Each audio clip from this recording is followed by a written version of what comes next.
творческому наследию Акмуллы. Атамбинский университет организует эту представительную конференцию при содействии Фонда поддержки исламской культуры, науки и образования города Москвы с Советом по государственно-конфессиональным отношениям при главе Республики Башкортостан. Форум выступает универсальной платформой для обмена опытом и сотрудничества педагогов и духовных деятелей, представителей государства и муниципальных органов управления, ученых и общественных деятелей, представителей всей России и зарубежных государств. Необходимо отметить большое значение международного статуса форума и высокую оценку участия в нем дорогих гостей и коллег. Уважаемые коллеги, дорогие друзья, слово для приветствия предоставляется председателю Совета по государственно-конфессиональным отношениям при главе Республики Башкортостан Фатахову Азату Маратовичу. Азат Маратович, вам слово. Спасибо большое. Уважаемый Алексей Владимирович, уважаемые представители духовенства, Талгат Хазрат, Айнур Хазрат, уважаемые участники конференции, дорогие друзья, я рад сегодня всех вас приветствовать от имени Совета по конфессиональным отношениям при главе Республики Башкортостан и пожелать успехов всем участникам сегодняшней конференции и поприветствовать сердечно от имени руководства всей республики. Башкортостан, как и вся наша страна, является общим домом для представителей многих народов и вероисповеданий. Всех нас вместе объединяет общее прошлое, настоящее и будущее. Многие научные и социологические исследования межнациональных и межконфессиональных отношений в нашей республике наглядно подтверждают, что они находятся на очень высоком уровне, и подавляющее большинство наших жителей настроены дружелюбно по отношению друг к другу, представителям иных народов и вероисповеданий, и выступают совместно против различного рода конфликтов как на религиозной, так и на национальной почве. Это дополнительно говорит о том, что национальное и культурное многообразие наших народов дает нам очень мощное конкурентное преимущество для развития в современном мире. И именно опираясь на это, мы с вами должны бережно укреплять межрелигиозное согласие и развивать государственно-конфессиональное сотрудничество, в том числе и в образовательной сфере. Все мы хорошо с вами знаем, что более 2 веков Уфа, являясь историческим центром ислама в нашей стране, является также и достойным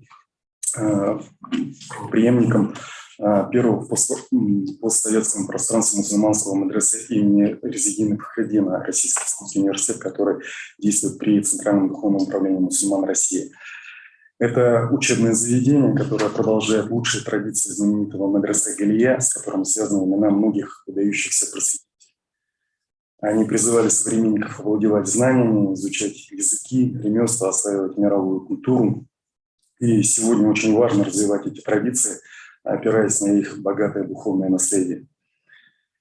Вы все хорошо знаете, что в нашем современном обществе сохранение мира, согласия и стабильности в данной области во многом зависит от уровня образования, его материального, научно-технического обеспечения, популяризации среди целевой аудитории. Нам с вами очень нужны профессионально подготовленные имамы, муллы, которые будут учить наших мусульман традиционному и миролюбивому исламу. Сегодня в нашей республике, в Исламском университете и в действующих мадресе, как ЦДУМ России, так и Духовное управление мусульман Республики Башкортостан, в общей сложности обучается порядка 1400 человек. С учетом обучающих курсов при мечетях, мектебах, ислам в республике изучает более 2500 человек. Мы очень рады, что наши религиозные учебные заведения выстроили тесные партнерские отношения со светскими вузами. Подтверждениями этого в первую очередь служит плодотворная работа и многолетнее сотрудничество между БГПУ имени Мифтахиддина Акмуллы и Российским исламским университетом Центрального духовного управления мусульман России, и которое позволило реализовать ряд совместных пилотных проектов. Достаточно активную работу в данном направлении ведут также и Башкирский государственный университет, и Башкирская академия государственной службы управления, где проводятся регулярные курсы повышения квалификации как для священнослужителей, так и для подготовки теологов и профильных специалистов. Сотрудничество светских религиозных учебных заведений свидетельствует о том, что в нашей республике достаточно эффективно реализуется собственная модель трехуровневой системы исламского образования. Это мадресе, связка светских и религиозных вузов и Центр повышения квалификации. Тем самым мы говорим о том, что сделан серьезный акцент на развитие модели непрерывного религиозного образования. В этой связи необходимо сказать, что дополнительным толчком к развитию исламского образования в нашей республике станет открытие новых корпусов Российского исламского университета Центрального духовного управления мусульман России на территории резиденции нашего верховного муфтия, уважаемого Талгата Хазрата, который мы планируем в сентябре следующего года. Это торжественное открытие пройдет в рамках мероприятий, приуроченных к 1100-летию образования ислама в Волжской Булгарии.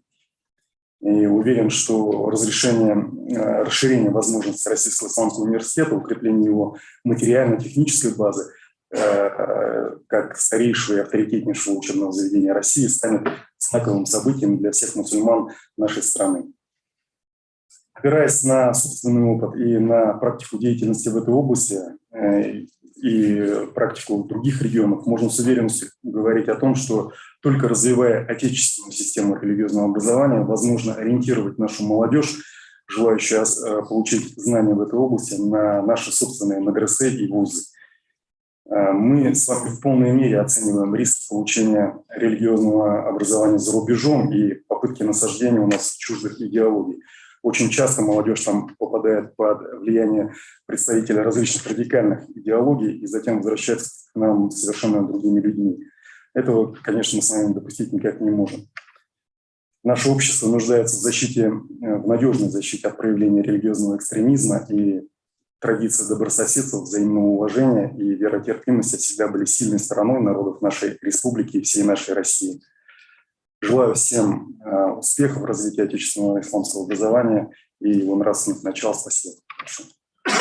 Большое спасибо, Азат Маратович. Уважаемые коллеги, конференция транслируется в режиме реального времени на YouTube-канале Акмолинского университета. И сейчас дистанционное включение с резиденции Центрального духовного управления мусульман России. С большим почтением хотелось бы поприветствовать на сегодняшней научно-практической конференции Верховного муфтия, председателя Центрального духовного управления мусульман России, шейхуль ислама Талгата Сафича Таджудина. Своей просветительской и миротворческой деятельностью он заслужил признание не только со стороны отечественной, но и общемировой исламской уммы. Многоуважаемый Талгат Сафич, вам слово. Добрый день. Бисмиллахир-рахманир-рахим. Алхамдулиллахи ва бихи наста'ин, вассалату вассаламу аля расулихи Мухаммаду ва аля алихи ва асхабихи аджмаин. Уважаемый Алексей Владимирович, Азат Маратович, дорогие участники нашей сегодняшней встречи, сердечно приветствую вас от имени Центрального духовного управления мусульман России. Ассаламу алейкум ва рахматуллахи та'аля ва баракатух. Сегодня,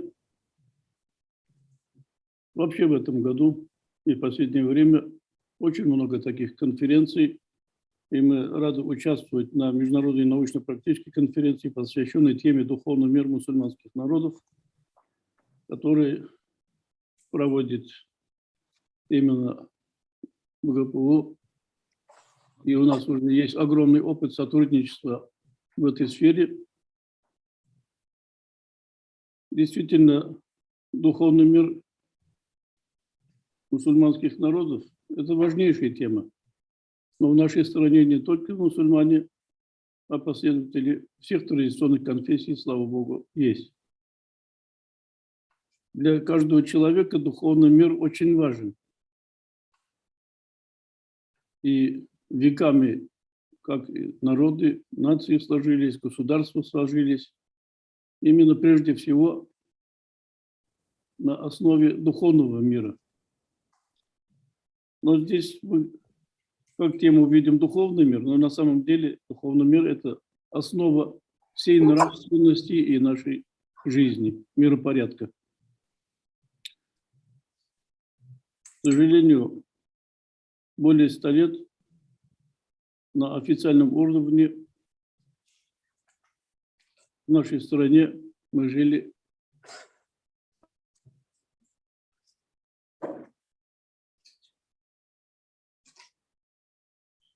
Слава Всевышнему, в прошлом году на всенародном референдуме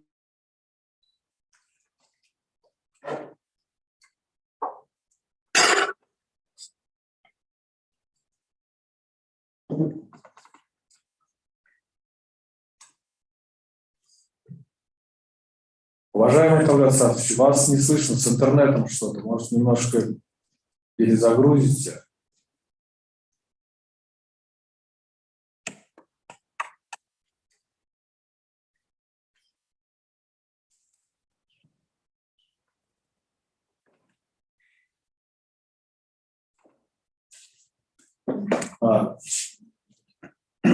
Коллеги, с вашего позволения, Талгат Сафович, как только подключится, мы сразу дадим ему слово.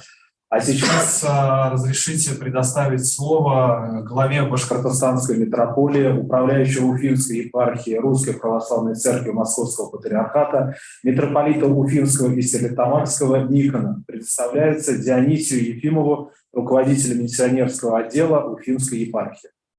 Добрый день. От имени Высокопреосвященнейшего митрополита Никона, митрополита Уфимского и Стерлитамакского, рад вас всех поприветствовать на этой конференции. Слава Богу, эта конференция стала уже традиционной. Еще учась в теологическом вузе, только начинались первые конференции, и отрадно видеть, что конференция стала хорошей, доброй традицией, и она только лишь развивается и набирает обороты. Чем бы человек в своей жизни не занимался, какой бы деятельностью не занимался, какой бы профессией не находился в нашем обществе, невозможно обойти мимо педагогического труда. Любой шофер, любой инженер, любой доктор, он свои знания, свои умения получал от педагогов. Сегодня мы услышали статистику, что в стране осталось всего 33 педагогических вуза, но я надеюсь, что эта тенденция прекратится, потому что педагогика, она базисна, она есть абсолютно везде, и без хороших педагогов развивать профессиональное образование невозможно. И большое спасибо, конечно, нашему Башкирскому государственному педагогическому университету имени Акмуллы в том, что очень много сделано в плане образования и сделано в плане сотрудничества с Уфимской епархией, потому что есть совместные проекты, в том числе и епархиальные богословские курсы, которые тоже проходят на базе педагогического университета. Большое спасибо за это руководству университета. И будем надеяться, что дальше наши взаимоотношения будут только укрепляться, усиливаться, потому что в любом случае образование, цель образования, конечно же, чтобы все мы с вами были полноценными людьми, полноценными членами общества. Само слово образование церковно-славянского языка пришло как образ, то есть человек, получая знания, должен, конечно же, уподобиться образу самого Господа. Поэтому образование – это дело богоугодное, нужное. И отрадно, что сейчас, в сегодняшние дни, уже не встает вопрос, да, науки и образования, или разделения, или противопоставления. Такого нет. И это доказывает то, что есть сейчас у нас уже дисциплина, теология, признана государством. И это правильно, потому что, как и не настанет такого времени, что не нужны будут учителя, также не настанет такого времени, что в обществе не будет религии. Такого никогда не было и такого никогда не будет. Всем желаю успехов в этой работе и надеюсь, через год мы снова с вами на этой площадке встретимся и обсудим важные, актуальные вопросы. Спасибо. Спасибо большое, отец Дионисий. Ну а мы вновь возвращаемся к Талгату Сафовичу. Талгат Сафович, вы нас слышите? Но мы вас не слышим, к сожалению. Микрофон включите, пожалуйста.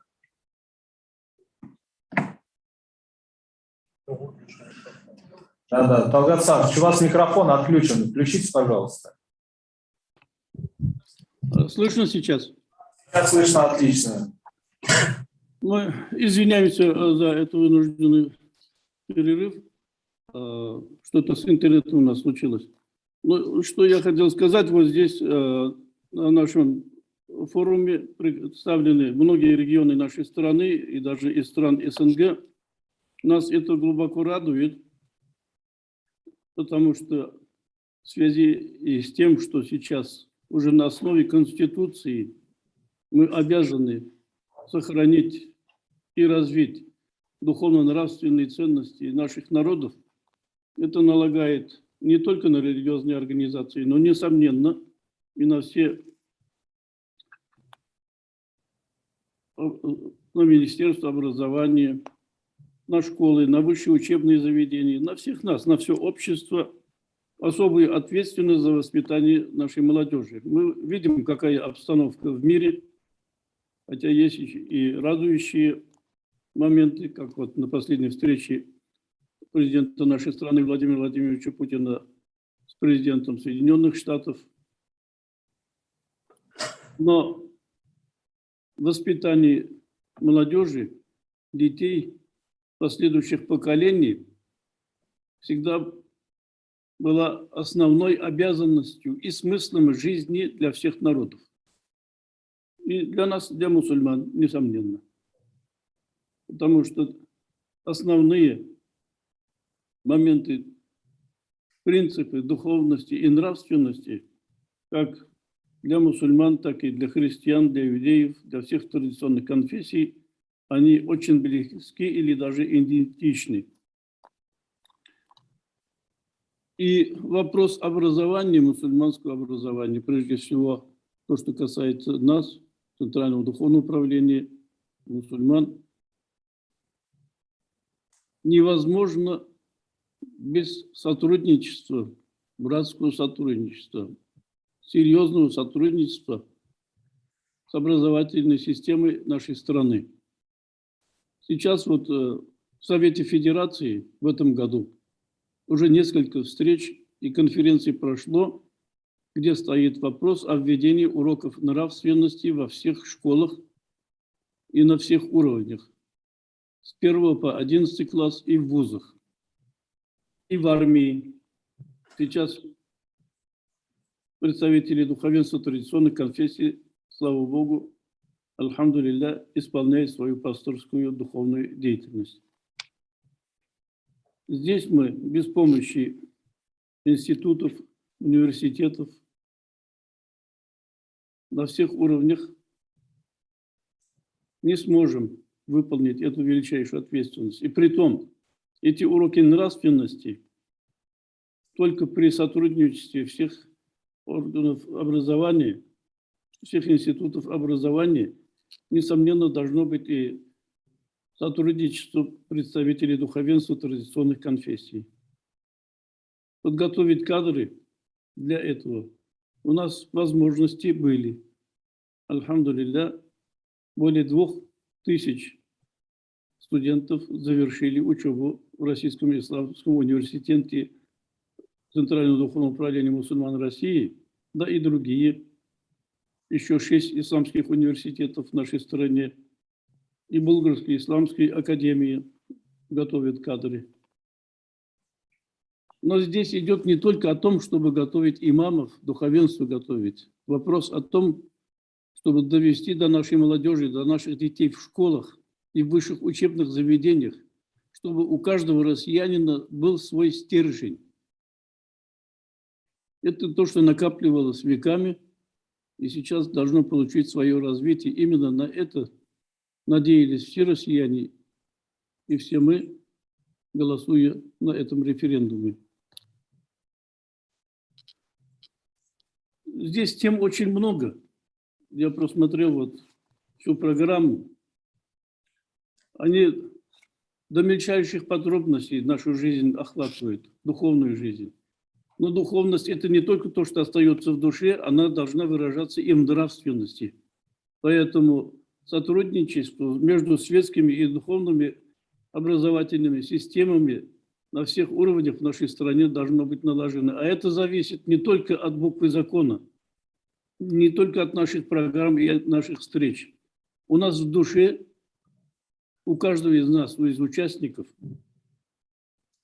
должна быть цель, чтобы послужить этому святому делу. И как вот сейчас только выступал представитель Уфимской епархии, Комитян Висимы, представитель его святейшества Никона, оно основывается на вере в Бога. Если в школах, на уроках светских с 7 лет детям будут утверждать, что мы произошли от обезьяны, то как будут они соотноситься с уроками нравственности? Когда ребенку уже ты от обезьяны. Если кому-то говорит, что он, что-то у тебя вид не такой, что-то ты бледный, болеешь, что ли? 10-15 человек ему это скажет в день, он уже, несомненно, может заболеть. Или обзываться как-то, и он будет на это похож. Даже пословица есть, я ее не хочу здесь приводить. Поэтому и духовность, и нравственность, они связаны. Это стержень всего общества. И я искренне желаю и хотел бы обратиться с тем, чтобы вот такое сотрудничество у нас было не только во время наших форумов, конференций, встреч, но ежедневные, повседневные в нашей деятельности, чтобы мы поддерживали друг друга. Светские знания, они абсолютно необходимы в этой жизни, но чтобы искренность, братские взаимоотношения, как учили все посланники Божьи, пророк Мухаммад, саллаллаху алейхи вассалям, говорил, ни один из вас не будет настоящим верующим, пока не будет не только желать, но и любить другим то, что любит и желает для себя. Прежде всего, всем, кто занимается в сфере образования, искренность, доброта и самые тесные сотрудничества должны возобладать в ваших взаимоотношениях. Не только для формы, не только для галочки. Я не буду говорить, здесь очень много людей, которые будут выступать о состоянии сейчас нашей молодежи, о том, что на улице делается, до какой степени может это дойти, и те пороки, как наркотики и другие. На разум обратить внимание, не только на физические воспитания, но прежде всего на духовные, которые, несомненно, укрепит и физические состояния наших детей и нашей молодежи. Я искренне желаю всем нам доброго здравия, благословенных успехов и милости Божией в этом святом деле. Ассаламу алейкум ва рахматуллах. Большое спасибо, Талгат Сафич. Мы продолжаем нашу конференцию, и с большой радостью я хотел бы предоставить слово главному раввину Приволжского федерального округа Республики Башкортостан и города Уфы Дану Гречевскому. Я не подошел, да? Ну, хорошо, продолжаем дальше. И слово для приветствия предоставляется председателю Духовного управления мусульман Республики Башкортостан Айнуру Азаматовичу Бергалину. Айнур Азаматович, вам слово. Уважаемый Алексей Владимирович, уважаемый Азат Маратович, Талгат Хазрат, если здесь тоже. Ассаляму алейкум, отец Дионисий, уважаемые участники форума. Ассаляму алейкум ва рахматуллахи ва баракату. Сегодня вас приветствую, очень рад видеть и хочу тоже поздравить с нашим праздником, с Днем башкирского языка, а также с юбилеем от рождения Мифтахиддина Ахмулы. Я как раз-таки хочу начать с башкирского языка и хочу начать со слов Мифтахиддина Ахмулы. Он в своем, как сказать, насихаттар, стихотворение, это насихаттар, это советы, можно сказать, наставления начинает со следующих строк. «Ин ауэль карат нима иман тиган». В переводе означает то, что самое первое, то, что необходимо для человека, это иман, это вера. Ахират иштарина иман тиган. И тебе следует, мой читатель, обратить внимание на дела вечные. И если мы посмотрим на название нашего педагогического университета, то он носит имя Мифтахиддина Акмуллы, и я думаю, надо быть конгруентным и аутентичным в вопросе следования названию. Если имя Мифтахиддина Акмуллы, то это имя одного из величайших башкирских просветителей, который всю жизнь посвятил просвещению не только башкирского народа, но и также тюркских народов. Его очень сильно любят и уважают. Допустим, в Казахстане его также считают своим соотечественником и своим просветителем. И на что хочу обратить внимание. Мы очень благодарны педагогическому университету за сотрудничество. Мы очень много работ проводим по общим моментам, потому что мы знаем, что без образования основного невозможно вести духовные дела. Если человек не образован, если он не воспитан, если у него не было хороших учителей, то в этом человеке не может держаться нравственность, не может держаться религия. Также об этом сказал Мифтахиддин Акмулла, то что пятая ценная вещь – это воспитание.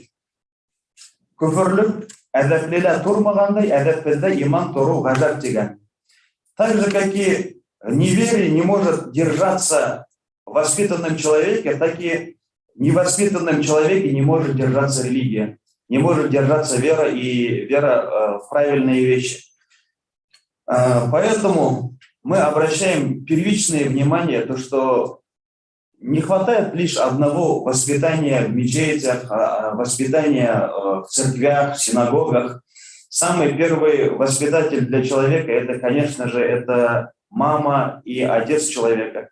Но опять-таки и мать, и отец человека, они обучаются в школах, они обучаются у педагогов. Поэтому у нас получается замкнутый круг. Мы, если захотим улучшить наше общество, то многие начинают говорить, вот имам должен это сделать, вот священнослужитель должен это сделать. Потом кто-то говорит, вот родители это должны сделать. Потом кто-то отсылается на учителей. Вот учителя должны этого сделать. Поэтому тут такая связка, замкнутый круг. Если мы будем упускать что-то одно, у нас не получится другое. Я поэтому говорю, то, что педагогические вузы, где готовят преподавателей, это прежде всего должны быть кузницы, эти места должны быть кузницей нравственных учителей, потому что учителя, они несут гораздо большее влияние на наших детей, чем нам кажется.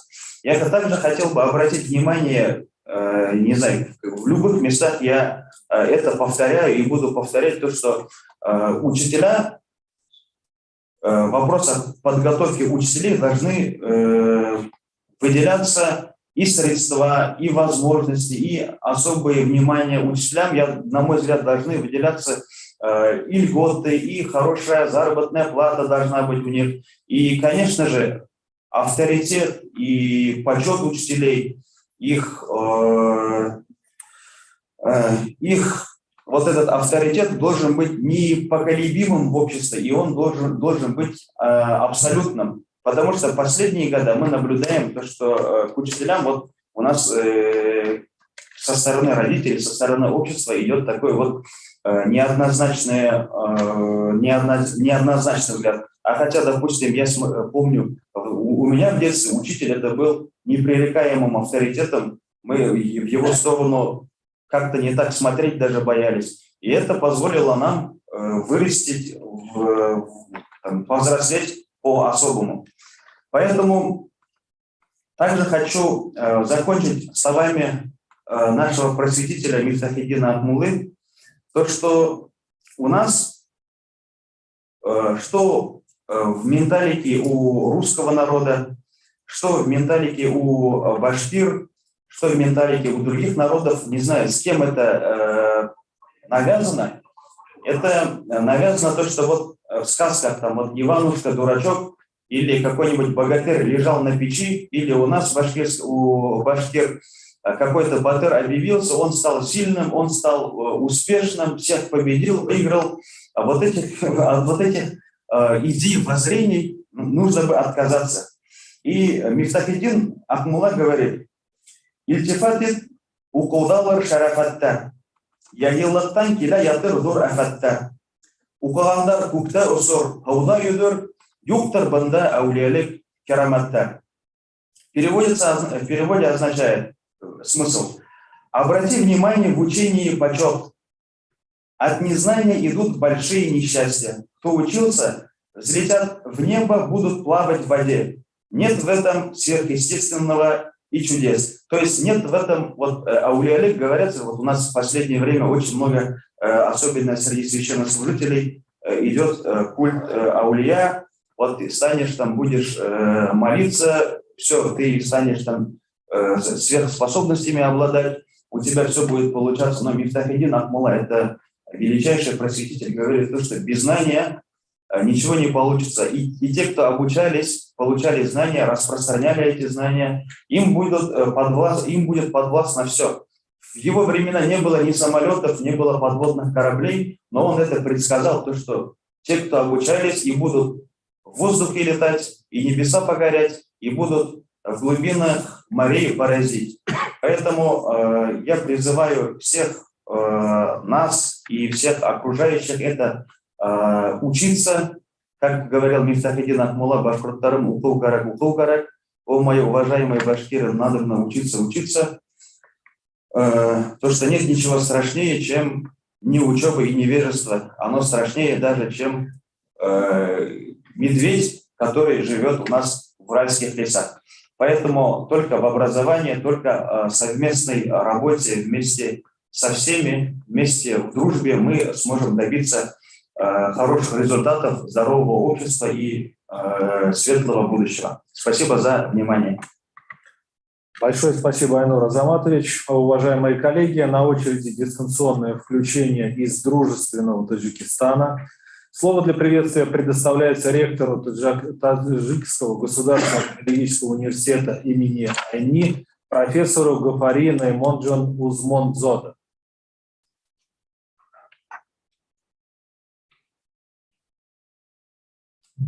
Уважаемые участники международной конференции «Духовный мир мусульманских народов», я хотел бы приветствовать вас, дорогие коллеги, с началом данной конференции.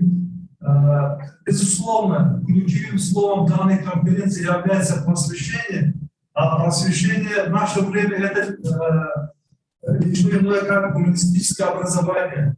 И о гуманизме, конечно, сказано очень много. Немало словами, стихами великих поэтов, мыслителей, просветителей многих культур и народов. Нам стоит лишь донести их учения современной молодежи и последующим поколениям. Как отмечал в свое время наш классик, поэт Абу Даки, то чего насали одам фороз, казна был азроги дониш бедиос, мадумони бихрат мадат азамон, рози донишо бахар буназабон, гир карданду гироми доштан, то басан азанабед доштан. Что означает в переводе: с тех пор, как существует мироздание, такого нет, что им нужно сознание. Какой мы не возьмем язык теперь, всегда стремится к знанию человека. Или как отмечал в свое время великий поэт, просветитель, башкирский мыслитель Мифтахиддин Акмулла: в вечности пред знанием не дорожит, возможностью учиться дорожит. Поэтому я очень рад приветствую вас, всех участников данной конференции. И спасибо организаторам данного мероприятия за предоставление возможности выступить перед вами И отдельная благодарность хотел бы выразить ректору Башкирского государственного педагогического университета имени Абдулы, уважаемому Салавату Сагитову, за твердое международное сотрудничество. Желаю всем вам удачи в работе конференции. Уважаемые участники международного. Большое спасибо. Ну а мы продолжаем нашу конференцию. И слово для приветствия предоставляется Сафину Марату Фаатовичу, представителю Казанского федерального университета. Марат Фаатович, вам слово. Добрый день, уважаемые коллеги. Добрый день, уважаемые коллеги. Разрешите от имени Казанского федерального университета, от имени Института международных отношений Казанского федерального университета поприветствовать организаторов конференции, участников конференции. Сегодня сохранение духовного мира как никогда является одним из важных фундаментальных основ, поддерживающих наше общество. Традиции, культура и образование являются теми нитями, которые связывают нас с прошлым и дают нам опору для будущих свершений. Казанский университет был создан в 1804 году указом императора Александра I, и с первых дней создания огромное внимание в университете уделялось изучению истории и культуры народов Востока, что дало начало развитию востковедения в Казанском университете. Университет и поныне продолжает работать на благо Казанской школы востоковедения. Институт международных отношений и функционирующий на его базе ресурсный центр по развитию исламского и славянского образования прилагает максимальные усилия к степенному и поступательному развитию отечественной мусульманской богословской мысли и самовидения в целом. Мы, как и прежде, руководствуемся высокой миссией интеграции ведущих представителей академических, общественных и духовных сфер в обсуждении и выработке эффективных решений по самым актуальным проблемам современной российской мусульманской уммы. Ресурсный центр по развитию исламского и исламического образования был организован на базе Института международных отношений Казанского федерального университета в 2014 году. Созданный как региональный исполнительный орган федерального межвузовского проекта по реализации государственной конфессиональной политики в области межрелигиозных отношений под названием «План мероприятий по подготовке специалистов с углубленным знанием истории и культуры ислам», данный центр нацелен на развитие отечественного исламского образования и совершенствование системы мер по профилактике идей религиозно мотивированного экстремизма и терроризма. Ресурсный центр сегодня – это более 10 тысяч участников мероприятий, десятки и сотни проведенных образовательных, просветительских проектов и экспертно-аналитических обсуждений конференций регионального, федерального и международного уровня. Безусловно, пандемия коронавируса COVID-19 стала драйвером цифровых преобразований как в образовательной, так и в научной среде. Значительный пласт взаимодействия стал существенно доступен за счет преодоления территориальных рамок. В этой связи я бы хотел выразить надежду на более тесное сотрудничество с нашими башкирскими коллегами по широкому кругу вопросов, касающихся традиционного для нашего региона ислама. К ним можно отнести изучение и популяризацию татарских и башкирских ученых, богословов, проблемы как светской, так и религиозной подготовки имамов, работающих непосредственно в условиях прихода, формирование положительного образа традиционного ислама в наших широтах и многое другое. Консолидация знаний и опыта и разности креативных подходов в решении сложных задач этноконфессионального ландшафта нашей страны являются одними из первых задач на пути укрепления согласия мультикультурного общества современной России. Начиная с 2019 года структура реализации плана мероприятий по подготовке специалистов с углубленным знанием истории, культуры ислама претерпела организационные преобразования. Данная программа была передана в ведение Фонда поддержки исламской культуры, науки и образования. И, пользуясь случаем, хочу поблагодарить уважаемых коллег из фонда за профессионализм и открытую конструктивную позицию. В кратчайшие сроки было организовано оперативное взаимодействие между участниками программы, обозначены основные приоритеты и акценты проводимых мероприятий. Уважаемое руководство Башкирского государственного педагогического университета, от души поздравляю возглавляемый Салаватом Талгатовичем ВУЗ с проведением международной научно-практической конференции «Духовный мир мусульманских народов». Желаю плодотворной работы. Казанский федеральный университет всегда открыт для сотрудничества с вами. Спасибо. Спасибо большое, Марат Фаатович. Ну а мы продолжаем нашу конференцию. И слово для приветствия от ректора Болградской исламской академии Тимирханова Айнура Ахатовича и доклада на тему «Современные научные и богословские исследования на базе Болгарской исламской академии» предоставляется проректору по научной деятельности Болгарской исламской академии Саяхову Руслану Леницевичу. Большое спасибо. Уважаемые коллеги, сколько у меня минут? Ну, минут 15-20 точно. Спасибо.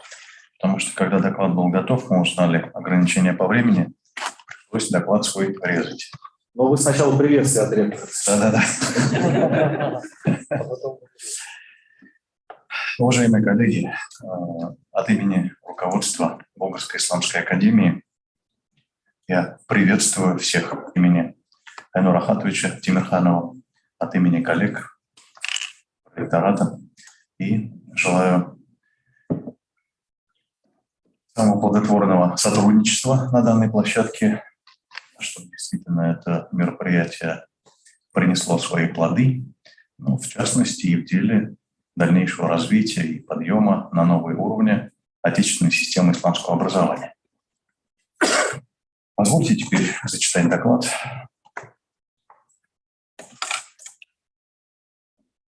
Хотелось бы сказать несколько слов о современных научно-богословских исследованиях и затронуть данную тему с той точки зрения, что на протяжении уже практически 30 лет, да, или около того, Россия, российские мусульмане, научное сотрудничество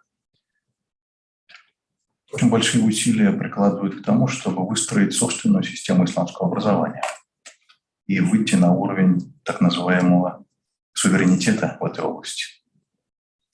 Сделано очень много, и все мы являемся свидетелями этому.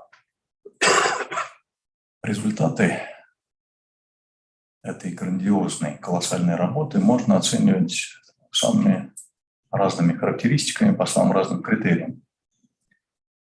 Мне хотелось бы предложить оценку с позиции, что представляют собой на сегодня высшие результаты выстроенной системы исламского образования.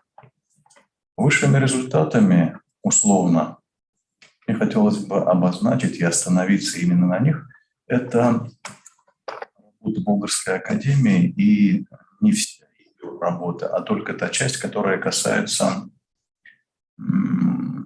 научно-богословских исследований на уровне докторантуры. Вы знаете, что за 4 года функционирования Академии, а это самое высшее звено на сегодняшний день, система, отечественной системы исламского образования, удалось выпустить 15 докторов богословия. Так вот, что же это за работы? Как можно охарактеризовать? Какого уровня эта работа, какой глубины, направленности, тематика? Несколько слов об этом.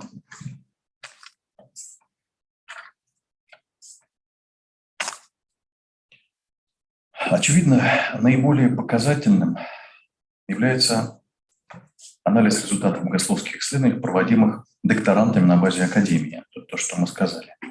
Ну и первое, в попытке этого анализа нужно сказать то, что прежде всего упомянуть, что образовательный процесс, исследовательская работа, подготовка и защита докторских диссертаций в академии осуществляются на арабском языке.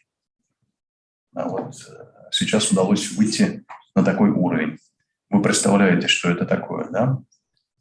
Вести образовательный процесс, исследования, написание докторской диссертации и защита ее на арабском языке. Это сам по себе этот факт уже о многом говорит. Как минимум свидетельствует о том, что произошли серьезные подвижки в области отечественной системы исламского образования, а также о серьезном потенциале, формируемой при ряде современных богословов-исследователей. Что касается направлений, то специализированными направлениями обозначены 4 области исламского знания. Это исламская идеология, исламская правовая система или фикх, Это короноведение и хадисоведение. Кроме того, что исследования ведутся по этим 4 специализированным направлениям, а это не все науки, которые входят в объединяющие их понятия, так называемые исламские науки, да, это не все специализации, 4 пока только. Кроме этого, кроме этих специализаций, большое внимание уделяется так называемому богословско-текстологическому анализу. Ну, наверное, здесь присутствуют специалисты, да, что такое тахкик, тахкикуль махтутат. Это особая область исследований. Она связана с тем, что в научный оборот вводятся забытые старые источники. И в первую очередь источники, которые составляют наше богословское наследие. Богословско-текстологический анализ помогает выявить, каков был уровень религиозного знания в период расцвета религиозной учености, какие вопросы поднимались на уровень богословского диспута, отличались ли или отличалась ли позиция наших предков по ключевым вопросам богословия от позиции ученых в других уголках исламского мира. Очевидно, что их позиции, кроме прочего, служат, а может быть в первую очередь, служат опорными точками современному духовенству в непростой период возрождения своей религиозной идентичности. Все мы с вами являемся свидетелями, что в последние годы ориентир был на так называемый традиционный ислам. Да? Ну а что это такое, что входит в понятие этого традиционного ислама? И вот здесь, конечно, богословско-текстологический анализ тех текстов, тех трудов, которые оставили нам в наследие наши предки, и во многом помогает ориентироваться. Да? Они определяют для нас некие вешки, некие точки, на которые мы можем ориентироваться или опираться. Вот в этом смысле богословско-теологический анализ имеет свою особую ценность в возрождении нашего отечественного богословия. Любопытно, что из 15 докторских диссертаций, прошедшей успешную защиту за 4 года функционирования Академии, как мы уже сказали, богословско-теологический анализ стал предметом исследования 9 докторантов. Это 2/3 получается, да, практически. Среди них работы 2 татарских, 4 дагестанских и 3 зарубежных богословов ханафитского и шафитского масхабов. Что касается направления исследований по короноведческим наукам, здесь хотелось бы выделить 2 работы. И обе они относятся к той части короноведения, на которую, в принципе, и направлен весь этот комплекс наук, да, коранических. Это экзегетика. Здесь 2 местных докторанта достаточно подробно исследовали те тафсиры, которые были составлены нашими предками, нашими коллегами, да, давними.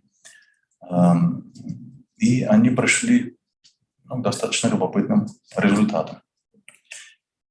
В контексте возрождения отечественного богословского наследия заслуживает отдельного внимания именно вот эти работы. Несколько слов о них. Первая работа – это «Иткан фи тарджамат аль-Кур'ан» – «Совершенство в толковании Корана». Автор данной работы – Шейхуль Ислам Хамиди. Скончался в 1911 году. В принципе, не так много времени нас отделяет от него. Данную работу провел докторант Фаизов. И вторая работа – это «Тасхилуль баян фи тафсириль Кур'ан» – «Облегчение разъяснения в комментировании Корана», так, черновой перевод. Автор данной работы, данного тафсира, Мухаммад Салих Аманкулы, скончался в 1932 году. Еще лишь. Исследование тафсира Хамиди, написанное на старо-татарском языке, позволило выявить, кроме прочего, источники, основные источники, оказавшие наибольшее влияние на автора, а это очень важно, да, на что ориентировались богословы нашей полосы в составлении подобного плана фундаментальных работ. Позволило выявить методологию Хамиди в толковании аятов. А мы знаем, что в экзегетике, в толковании Корана есть множество подходов. Позволило выявить, в конце концов, влияние догматических и правовых школ, которые оказали влияние на автора данного труда.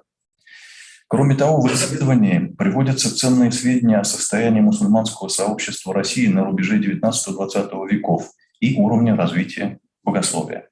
Отмечаются наиболее актуальные для того времени темы, среди которых вам интересно, что было предметом забот или исследований наших предков. Вот некоторые темы. Взаимосвязь разума и откровения, проблема возникновения мира, вопрос всеохватности Божьей милости, вопросы суфизма, вопросы таклида и иджтихада. Это то, что нас интересует на сегодняшний день. Проблема правомерности перевода Корана, насколько правильно и насколько это вообще возможно, в принципе. То ли всем мусульманам учить арабский язык, чтобы они самостоятельно постигали его глубины коранические, то ли переводить. Вопрос на самом деле очень непростой. Что касается исследования Тафсира Имамкулы, написанного тоже на старотатарском языке, то позволило выявить следующие факты. Выделим хотя бы несколько наиболее важных, наверное. Во-первых, Имамкул является сторонником религиозного консерватизма и не принимал реформаторские идеи, которые были так модны, да, в те времена, среди духовенства в частности. А он не принимал этого.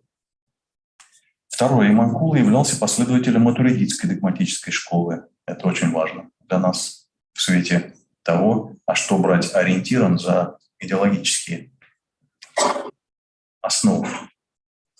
На толкование Имамкулы значительное влияние оказало суфийское мировосприятие. Это тоже важно очень отметить для нас на сегодняшний день. Правовые фрагменты Имамкулы, вот здесь тоже очень любопытный вывод, к которому пришел автор исследования, в основе своей разъяснял с позиции ханафитского мазхаба. Изредка касался и позиции других правовых школ. Что очень важно, он не отдавал предпочтения какой-либо из них. Он комментировал, говорил, что в нашей правовой школе вот так-то и так-то мы судим, да, основываясь на данной аяты, но существуют другие точки зрения. Вот здесь таким образом автор способствует формированию у мусульман нашей местности понимания особой гибкости шариата, и толерантной позиции. В числе проблем вероучения автор уделяет внимание вопросам увеличения и уменьшения веры. Есть такое понятие, имеет право оно на существование, что вера может увеличиваться и уменьшаться или нет. Сотворенности людских деяний, положение согрешивших мусульман, вроде вы мусульмане, но грешники, и каково же положение. Вопрос лицезрения Аллаха в раю, вечности наказания в аду, вечно оно на самом деле или нет, или условно вечно. Чудо ночного перенесения и вознесения пророка, вопросы превосходства пророков над ангелами и вопрос вхождения джиннов в рай. Слышали таких вопросов? Примечательно, что Тафсир Имамкулы был подвергнут, вот тоже очень важно, он был подвергнут внутренней проверке со стороны самого мусульманского духовенства, о чем свидетельствует отметка в конце одного из томов, где перечисляются имена 7 религиозных деятелей, проводивших рецензирование Тафсира. Это тоже очень интересный факт. Что касается исследований в области исламского права, нужно сказать, что практически половина исследований, те, которые были защищены на базе Академии на уровне докторантуры, они касаются именно данной специализации, это исламское право. Правоведческие исследования раскрывают богословское наследие выдающихся мусульманских правоведов, выявляют особенности их методологии и степени вклада в развитие ханафитского и шафиитского мазхабов. В качестве примеров возьмем несколько правоведческих исследований. В частности, докторант Гизатуллин, который на сегодняшний день работает и в Духовном управлении Республики Татарстан, и в Болдовской академии в качестве проректора по образованию, между прочим. Так вот, его докторская работа была посвящена, и удалось выявить особенности методологии ханафитского правоведа Абу Зейда ад-Дабуси, который скончался в 1039 году. Раскрыл оригинальные приемы его аргументации, а также разобрал ряд избранных богословских суждений ученого. Докторант Нургалиев, который является проректором на сегодняшний день Российского исламского института в Казани, исследовал особенности методологических приемов Мураджани в области правовых изысканий знаменитого богослова, да, то есть особенности методологии. И ряд других, я сокращаю немножечко. Исследования в области исламского вероучения, нужно сказать, что Вести исследования в данной области представляют собой, наверное, высочайшую сложность не только для нашего духовенства, а вообще в арабо-мусульманском мире. Но, несмотря на это, современные российские богословы не оставили и это направление без внимания. В частности, в ходе богословско-технологического анализа одного из трудов Абу Насра Курсави докторанту Сибгатуллину удалось прийти к ряду любопытных и важных выводов относительно богословских воззрений знаменитого ученого. В частности, вот он отмечает приходит к таким выводам, например, что Курсави отрицал наличие единичной субстанции, склоняясь к мнению мутазилита Абу Исхака Ибрагима ан-Наззама и философа Абу Юсуфа Якуба аль-Кинди. Да, вроде бы где мы, где мутазилит. Что Курсави придерживался позиции о бесподобности Аллаха, отрицая образ, телесность и местонахождение, что подтверждает его приверженность, в принципе, в общем ханафитско-матуридитскому учению. Относительно интерпретации иносказательных аятов, это так называемый аят муташабихат, касающихся атрибутов Аллаха, Курсави отдает предпочтение подходу богословов ранней эпохи саляф, отрицая антропоморфизм, а также наличие места и направления, без конкретизации смысла данных аятов. Курсави допускает интерпретацию ясных аятов, так называемый аятуль мухкамат, скрытыми смыслами, не отрицая при этом главного, явного смысла, что является традицией приверженцев тасауфа. К любопытным выводам пришел и наш докторант из Кавказа Абдул-Муслимов, выявивший ряд особенностей богословских воззрений своего земляка Муслима Уради. Буду перечислять, сокращаю. Таким образом... Да. Я извиняюсь, 3 минуты осталось. Хорошо, закругляюсь. Таким образом, уровень современных научно-богословских исследований, проводимых на базе Болгарской исламской академии на уровне докторантуры, как высшего звена функционирующей системы исламского образования, является одним из важных показателей эффективности ее работы. Анализ тех работ, которые прошли успешную защиту за последние годы, позволяет прийти к следующим выводам. Первое. Работы подготовлены и защищены на арабском языке перед Диссоветом, в состав которого входят признанные специалисты арабского мира и России. Данный факт свидетельствует о хорошей языковой подготовке докторантов, способных вести богословские исследования, четко излагать свою точку зрения и отстаивать свою позицию на арабском языке в среде специалистов международного уровня. Надо сказать, что членов Диссовета на тот момент было на последнюю защиту 19 человек. Второе. Современные научно-богословские исследования ведутся по 4 специализированным направлениям, о которых мы упомянули. Учитывая важнейшую задачу Академии, заключающуюся в возрождении и развитии отечественного богословского наследия, значительную часть исследований, до 2/3, составляют богословско-текстологический анализ. Четвертое. В целом, проведенные исследования демонстрируют значительную теоретическую подготовку и образовательный потенциал выпускников, способных осуществлять самостоятельную научно-практическую деятельность в области исламских наук. Несомненно, что это лишь первый опыт столь специфических исследований, и существующий уровень нуждается в дальнейшем совершенствовании. Перед нами множество принципиальных задач, которые необходимо решить. В перспективе повышение уровня владения методологией научно-богословского исследования, расширение тематического поля за счет узкоспециализированных исследований с одной стороны и межпредметных с другой, и также, возможно, в будущем введение дополнительных направлений специализации. Спасибо большое. Это несколько слов. Пришлось очень сильно сокращать. Надеюсь, что удалось сложить какое-то представление. Спасибо большое, Руслан Дмитриевич. Уважаемые коллеги, сейчас я хотел бы объявить перерыв на кофе-брейк. И в 15:30 мы продолжаем нашу конференцию. Просьба не опаздывать, а то в 15:30 мы начнем. Большое спасибо.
форума, конференции мы продолжаем.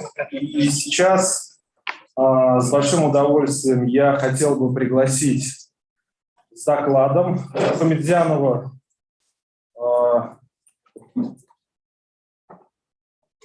к сожалению, что-то не... Прошу прощения. У нас в гостях уважаемый гость Амар Махмудович Канах, кандидат политических наук, доцент Севастопольского государственного университета. Тема его перспективы в новых подходах изучения исламской религии. Амар Махмудович. Да, спасибо.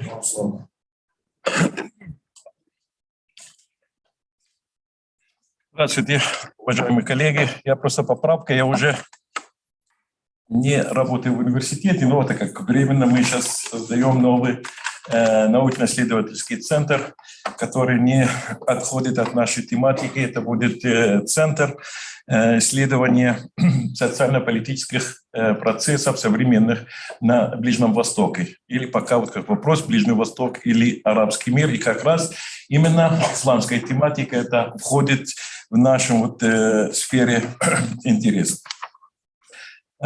Спасибо, конечно, вот за приглашение. Да. Я очень рад побывать уже не впервые на этой конференции, что вы собираете нас, и, по-моему, все уже соскучились по уже вот как по живому общению. Уже стало синдром это самое онлайн-образование, онлайн-наука. Я думаю, что это не совсем правильно. Поэтому спасибо. И еще раз присоединяюсь ко всем поздравлениям. У вас сегодня получается куча праздников, и у меня в том числе, могу вот как похвастаться, для меня сегодня великий день. 14 декабря, сегодня день рождения моей дочки. Спасибо. Ей уже стало 21. Так, и знаете, вот когда... Сегодня вот мне понравился очень интересный вот как доклад предыдущего по поводу изучения именно или направления вот как изучения, когда мы говорим исламские. Но здесь вот как мы услышали в основном только в рамках одной школы, скажем, вот как теологическая, непосредственно, и которая называется по-арабски вот как шариатской наукой. И я скажу вот честно, что у нас были разные, вот как многих споров по поводу, вот, например, шариата и как можно рассматривать, например, это чистая наука или, может быть, это инструменты или это методология. Но все равно это вот как дискуссии до сих пор и продолжается. И когда мы смотрим на сегодняшний исламский мир и что происходит, я расскажу сначала, что я подразумеваю, вот когда говорю именно исламский мир, я в основном имею именно арабский ислам. Потому что вот как я не изучал, скажем, этих процессов в рамках вот как общего исламского мира. Потому что когда мы смотрим на даже термин «исламский мир», здесь у нас... привыкли просто воспринимать его как монолит. Но на самом деле, что здесь очень много отличий, очень много специфики в понятии именно применения, вот как шариата, применения или восприятия идеологии исламской, несмотря даже на мазхабов, несмотря на направление суннизм и шиизм. Но мы не можем, вот как я так считаю, что именно использовать этот термин и пообщать его на всех процессах, которые происходят на сегодняшний день в исламском мире. Поэтому, если мы берем вот эту мысль, скажем, исламская идеология и в арабском мире, мы смотрим, что за последние вот как 100 лет, и можно сказать с начала 20 века, происходят уже какие-то вот как реформы, можно сказать, идеологические, которые мы называем так как процесс политизации ислама. Ну, естественно, это связано с распадом Османской империи как официальный носитель именно и понятия исламская государственность. И я думаю, что вот как и весь мир, и до сих пор, вот как и арабский мир, страдает именно от этого, именно непонимания такой вот как термин, именно исламская государственность. Потому что когда мы говорим ислам, что из себя представляет, это система религиозная, охватывает вот как все социальные сферы. Но когда мы говорим и политические сферы, здесь у нас уже вот как есть и проблема. Применение шариата, например, полностью, мы можем назвать этот образовательный или это государство, например, это исламское, или исламское государство, это где проживают большинство мусульмане или нет. Эти вопросы до сих пор вот обсуждаются.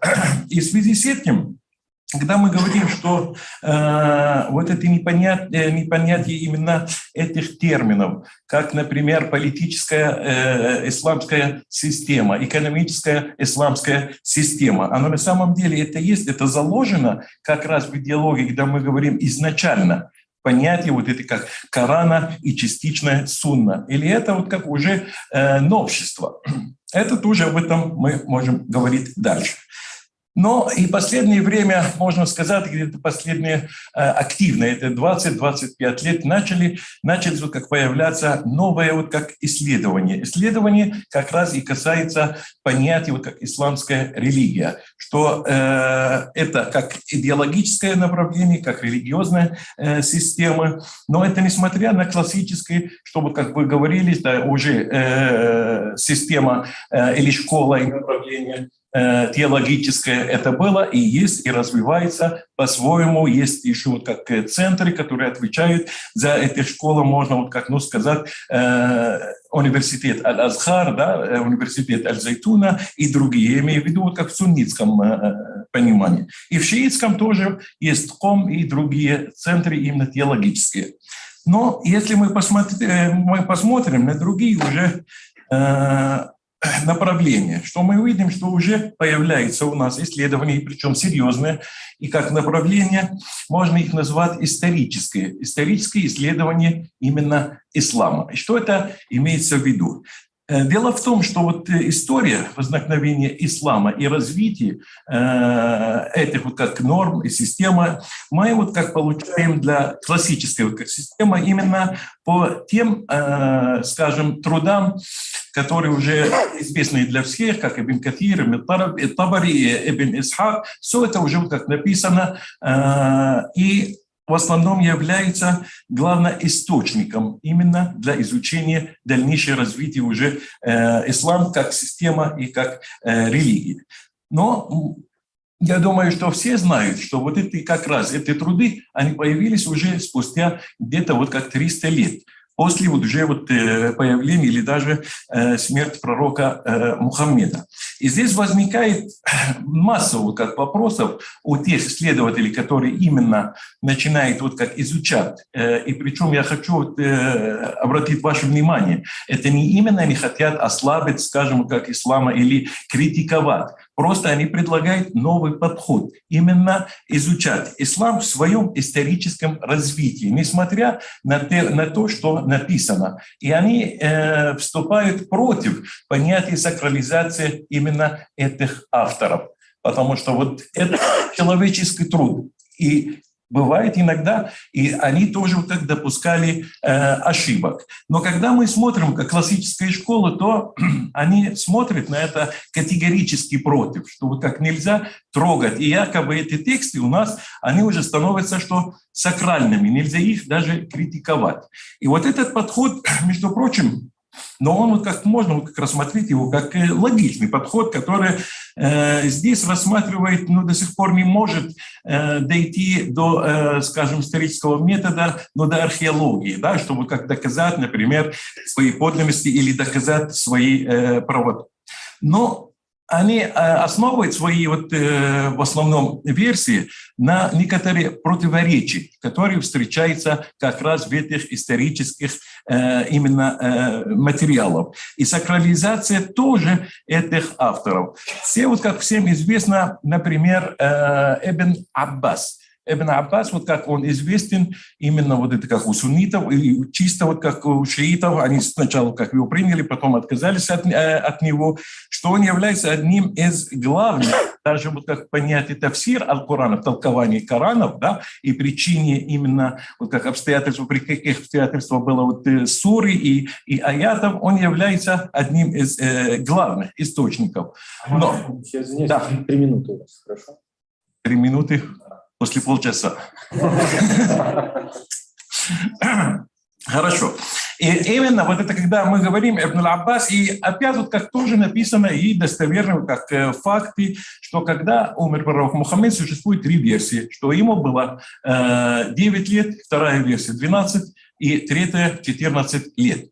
Просто вот как логично, когда посмотреть, что и сколько у нас объем от Ибн аль-Аббаса, и причем известно, что Ибн аль-Аббас это является двоим родным братом пророка Мухаммеда. И вот как аль-Аббас, он принял ислам после открытия Мекка. Это вот как получается, это поздний период тогдашний. Да? И вот это, например, что вот как задают логические вопросы, которые как можно их просто рассмотреть. Не обязательно, что это на самом деле, например, было или не было. Хорошо. Второй подход, если 3 минуты уже, ну это, между прочим, нечестно. Я извиняюсь, я забыл сказать, что... Вы забыли, тогда я прав. Хорошо. Потому что в противном случае мы тогда сегодня не успеем. Ну, знаете, я рассчитывал на 50, ну ладно. Да, хорошо. Второе – это как раз коранические уже вот как исследования. И как раз по поводу тафсир, толкования Корана. Существуют у нас определенные уже вот как исторические версии, вот, которые Аль-Куртуби, Ибн Катир, Аль-Табари, и тоже вот такие современные, которые не принимаются как совсем новые, но можно вот как назвать, например, Шаарави, тоже есть вот как толкование Саида Кутуба вот как в этом плане. И они основываются на разных тоже вот как позициях. Первое – филологические, второе – вот это как смысленные. Но вот это новый сейчас вот как подход говорит, давайте, например, просто будем толковать Коран, как мы видим его сейчас. И причем не отходя от тех норм. Дело в том, когда мы говорим арабский язык, что и Коран здесь вот как вопрос очень важный. И это вот как основывает свои теории на двойные значения в арабском языке. Как всем известно, когда в арабском языке вот одно слово, это как не совсем как термин, что вот, например, мы говорим, это микрофон, значит, это микрофон. Что это может микрофон и другое значение, и третье, и четвертое. И они вот как основывают свои теории, что почему мы не имеем права просто как толковать с этой точки зрения новой. И именно, опять я говорю, они не нарушают нормы. Но они вот как сталкиваются с кем? С классической уже вот как школой, которые говорят, что нельзя. А вот нельзя почему? Потому что у нас уже как Коран уже растолкован, всем уже известно. Это, между прочим, порождает уже, как я говорил, в арабском мире уже новые дискуссии. Понятие, например, второй вот как часть ислама, когда мы говорим, опираясь на Коран и на Сунну, по-моему, как всем уже вот как известно, это дискурс, который происходит вокруг Аль-Бухари и вокруг Ибн Муслим, именно вот как основатели, можно сказать, вот как авторы хадисов. И есть уже вот как появилась группа, которые можно их назвать, даже они сами себя вот как называют, группа называет себя коранистами просто, а другие уже антихадисов и анти-Бухари и Ибн Муслим. Это вот здесь сейчас я смотрю, сколько, например, каналов, сколько сейчас пишут об этом. И уже вот как эта дискуссия расширяется. И вышло, вот как, например, в рамках этого подхода на другой группы, которые сейчас вот как думают об этом, и вот это нереально, что вот как мусульмане, которые уже стремятся и именно формируют группы и направления и называют себя как мусульмане-атеисты. Вы знаете, вот как-то трудно вот это как поверить мусульманин, да, и атеист. Но это, между прочим, это есть. Уже люди, причем афишируют вот как свои принадлежности к этой... Так, хорошо, давайте тогда последний. Следующий у нас это уже изучение или, скажем, направления философские. Философские – это как направление, но в основном раньше это как затрагивалось в изучении, скажем, суфизма и другое. Сейчас уже новые вот как подходы, и причем серьезные авторы, известные, которые предлагают уже вот как переосмысление именно вот как то идеи изначально, почему, вот как продолжительность, например, но сначала как авраамизм, вот христианство, иудаизм, христианство и ислам. Но если так у нас демократия, хорошо, Я последнее просто хочу обратить ваше внимание на тоже проблема. Я считаю, что это большая проблема по поводу опять толкования Корана и именно в понятии аль-насих и аль-мансух. Вы понимаете, что как за термины насих и мансух это именно как аятов, которые как ликвидируют уже других аятов. Что как Бог сначала запретил, потом уже как разрешил или наоборот. Но самое главное здесь, самое я считаю для себя опасно, когда уже сунна, хадисов уже именно играет вместо этих аятов. То получается эти хадисы, они ликвидируют или аннулируют, что часть текста Корана. И в качестве вывода, все, заканчиваю. Вывод, я думаю, что мы сейчас именно как нуждаемся в новых подходах изучения. Понимаете, все, что происходит в исламском, в арабском, как исламе, рано или поздно, это уже как по инерции, это логично, что когда идет сюда максимум как 10-15 лет. А вопрос, а мы готовы к этому или нет? Я обращаю внимание именно на образовательном, тоже теологическом исламском подходе. Если мы не готовы, если мы сейчас не будем как рассмотреть и именно найти, что как с ними просто вести дискуссии, как минимум. Не надо здесь как ставить как два фронта, а просто, чтобы мы знали, что они предлагают и что мы тогда сможем предлагать. Спасибо. Спасибо вам, Омар Махмудович. А сейчас... Да. У меня вопрос вам как кандидату политических наук. То, что классический ислам образцовый, это ни у кого не вызывает сомнений. Вот как кандидат политических наук, скажите, пожалуйста, как мы до такой жизни дошли, когда мусульмане ютились в Белоруссии, православный Александр Григорьевич Лукашенко помог, а все мусульмане-мужчины по этому поводу молчат. Да, хорошо. Первый, как я не понял, понять классический ислам. Что вы имеете в виду? То, что вы говорили сейчас. Да, хорошо. По поводу, что происходит по поводу Лукашенко и это самое. Знаете, здесь опять, что такое исламское государство или исламская страна? Да? И, между прочим, о чем вы говорите, это вопрос задали уже 10 лет тому назад, когда беженцы начали приехать в Европу, когда все персидские страны Персидского залива не принимали ни одного беженца. Но здесь опять смотрим, что такое ислам здесь. Ислам для них. Есть правительство, и когда по поводу политики и ислам, да? Это как вопрос политизации ислама. Смотрите, последние 50 лет или меньше уже ислам как религия используется в качестве инструмента. Инструмента иногда дестабилизация, иногда что? Выстраивание какого-то политического или даже геополитического процесса. Ни больше, ни меньше.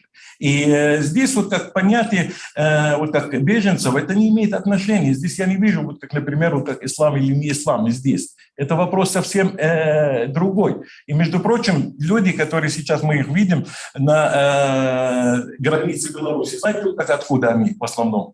Это 85% это курды из Ирака.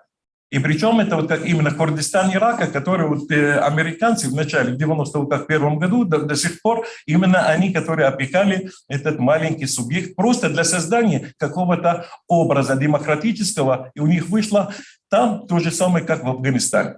Я говорю, здесь как ислам ни при чем. Просто использование, именно политическое использование этих процессов, оно как что мы видим. Последний, например, пример, да, что как талибаны сейчас вернулись к власти в Афганистане.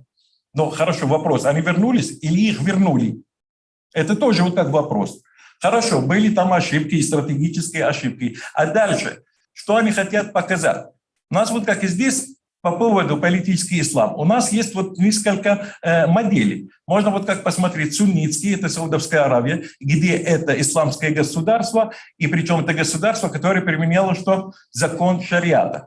Второй вариант, это который у нас появился в 1979 году, шиитский вариант именно Иранской Исламской Республики.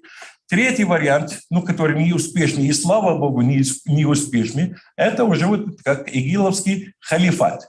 Да? А сейчас попытка демонстрировать уже новую модель, типа это как талибане, которые как радикальные, экстремистские, но уже как их хотят показать, что с другой стороны, что как мы отказываемся частично от радикализма, но у нас будет как новая модель. Поэтому здесь это, смотрите, вот как исламский мир и все, что мы видим, это часть, можно сказать, вот как это геополитическая лаборатория, которая вот как все исследуется и получается реакция, она что-то как затрагивает весь исламский мир. Спасибо большое, Анар Махмудович. Мы продолжаем, уважаемые коллеги, нашу конференцию. И сейчас с большим удовольствием я хотел бы пригласить Мухамедзянову Дугал Регину Масаровну, доктора политических наук, профессора кафедры всеобщей истории и культурного наследия Башкирского государственного педагогического университета имени Акмуллы с докладом на тему «Этнодемографический и социально-культурный портрет верующих мусульман по материалам социологических исследований на территории Республики Башкортостан». Добрый день, уважаемые коллеги. Первым делом разрешите поблагодарить организаторов за приглашение, возможность поделиться результатами исследования, которое было проведено на базе Института этнологических исследований имени Рагумира Чукузеева, УФИ-ЦРАН. Институт наш занимается изучением археологического наследия, этнологических процессов, этнографии. И вот наряду с этими традиционными направлениями в институте проводятся религиоведческие исследования. Ну и нужно сказать, что, собственно, отдел религиоведения – это, в общем-то, единственная академическая структура, которая занимается изучением религий народов Южного Урала, государственной конфессиональной политики. Ну и еще одной спецификой института, собственно, является то, что в составе его функционирует музей археологии и этнографии. Вот в первой половине дня участникам конференции довелось посетить музей, познакомиться с материальной, духовной культурой народов Республики Башкортостан, Южного Урала. В том числе там представлены духовный мир мусульманских народов. Я уверена, что никто не остался равнодушными. Переходя к теме своего доклада, хочу отметить, и, собственно, об этом уже говорилось сегодня, что наша республика является полиэтничной и поликонфессиональной. Согласно переписи 2010 года, в Башкортостане проживают представители 160 национальностей, этнических групп. Наиболее многочисленными являются русские, башкиры, татары, чуваши и другие. В республике представлено более 20 различных религиозных направлений, конфессий, деноминаций. В целом на 1 января 2021 года насчитывается более 2000 религиозных объединений, где 70% это мусульманские религиозные объединения, 20% православные и 10% это протестантские течения и иные верования. Значит, ислам исповедуют крупнейшие этнические группы башкиры и татары, православие – русское население. Я очень тезисно и кратко пройдусь, не буду останавливаться. Протестанты представлены также различными деноминациями, в основном это этнические немцы, латыши, эстонцы. Очень интересный факт, что практически 30% последователей протестантского течения являются этническими мусульманами. Это татары и башкиры, тоже очень интересный феномен, собственно, изучается нашими коллегами Кляшем Александром Николаевичем. Также действуют 2 католические общины в республике. Вот в ходе этнографических экспедиций нам удалось зафиксировать одну из служб в католическом храме в селе Андреевка, Алексеевка, прошу прощения, Благоварского района. Иудаизм также представлен 4 общинами и 3 общины буддистов в республике. Ну вот, собственно, результаты опроса. Мы проводили его в течение последних 2 лет.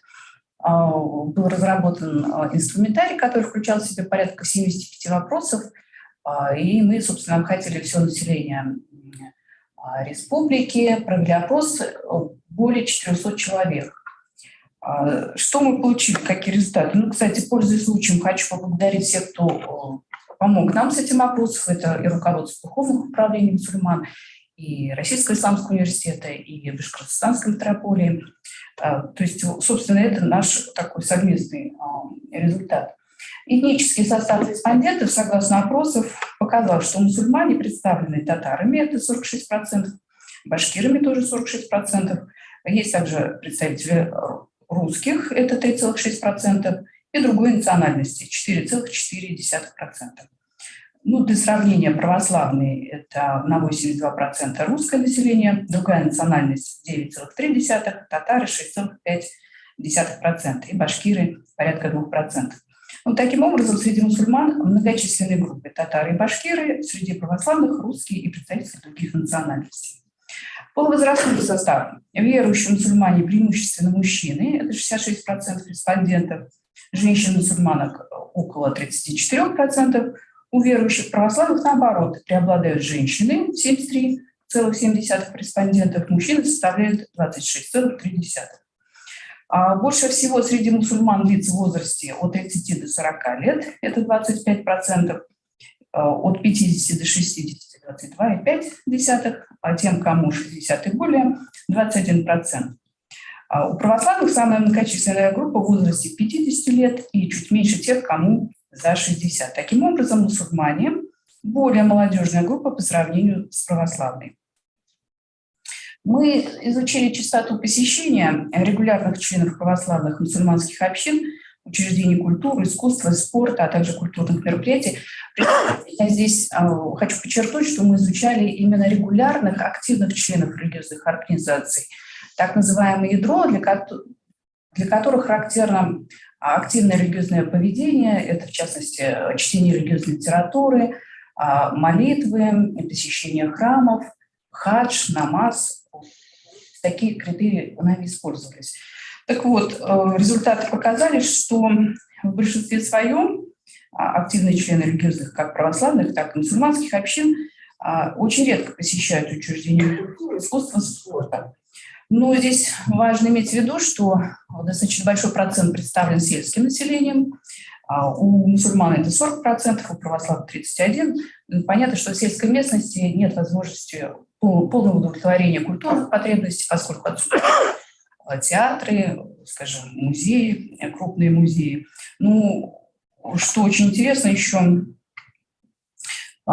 среди респондентов, посещающих такие учреждения, все-таки мусульман несколько больше, и особенно активно мусульмане в спортивной и туристических сферах.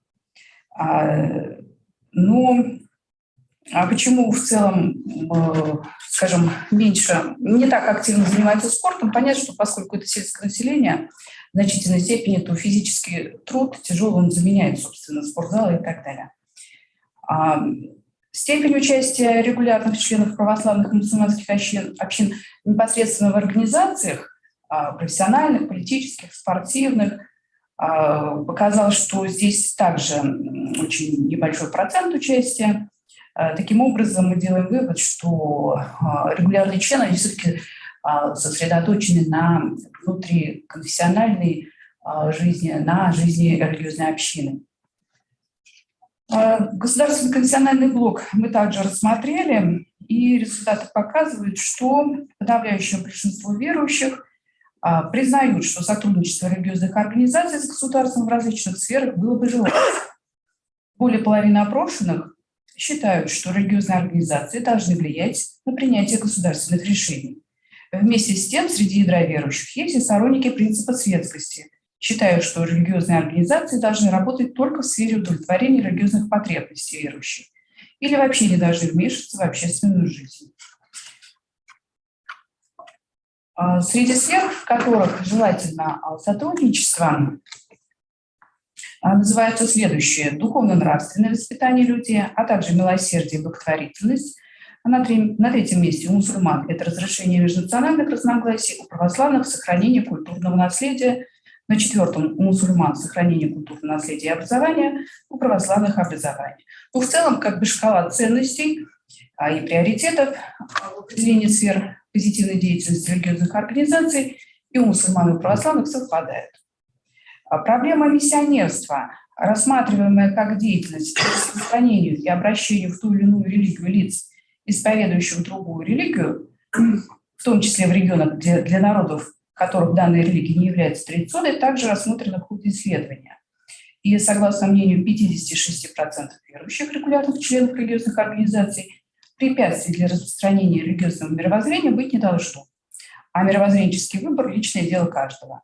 При этом и мусульмане, и православные солидарны в ответе на данный вопрос. В то же время 14% респондентов придерживаются точки зрения, согласно которой распространение нетрадиционных религий связано с усилением конфликтности. Почти одинаковую беспокойность этой проблемы демонстрируют и мусульмане, и православные. Следующий слайд демонстрирует цивилизационные приоритеты при выборе развития страны стратегический. И, собственно, выбор из пары суждений отражает как раз эти приоритеты. Значит, понимание России как особой цивилизации характерно для 82,6% православных и 62% мусульман. Лишь 5,6% православных и почти 11% мусульман поддерживают идею о том, что Российская Федерация должна следовать правилам западных стран. Ну и таким образом, уже делаем выводы, отметим, что религиозные объединения республики продолжают стремиться активно влиять на различные сферы общественной жизни граждан и тем самым выходят за церковные стены и ограду. Активными верующими определяют социально значимые сферы деятельности религиозных институтов. Я их не буду перечислять вновь. При этом значительная часть верующих поддерживает принцип светскости и в целом положительно оценивает политику государства в отношении религиозных объединений. Высокий показатель понимания России как особой цивилизации отражает осознание верующими единства поликультурного пространства республики, основанного на общечеловеческих ценностях, общей истории, исторической памяти, общих традициях и ценностных ориентирах и лежат в русле обновленной стратегии национальной безопасности, которая, как известно, была принята в июле 2021 года, текущего года, где наряду с приоритетами в области экономики страны отведено внимание в том числе и сохранению духовно-нравственных ценностей, культуры, исторической памяти. У меня на этом все. Благодарю за внимание. Большое спасибо, Регина Масаровна. Ну что ж, коллеги, мы продолжаем, прямо уложились вовремя. Я хотел бы еще раз всем напомнить, что просьба у нас докладчиков до 12 минут. Стараться, да, чтобы мы все могли сегодня выслушать, чтобы не было потом обид, и, соответственно, все уехали довольны и послушали друг друга.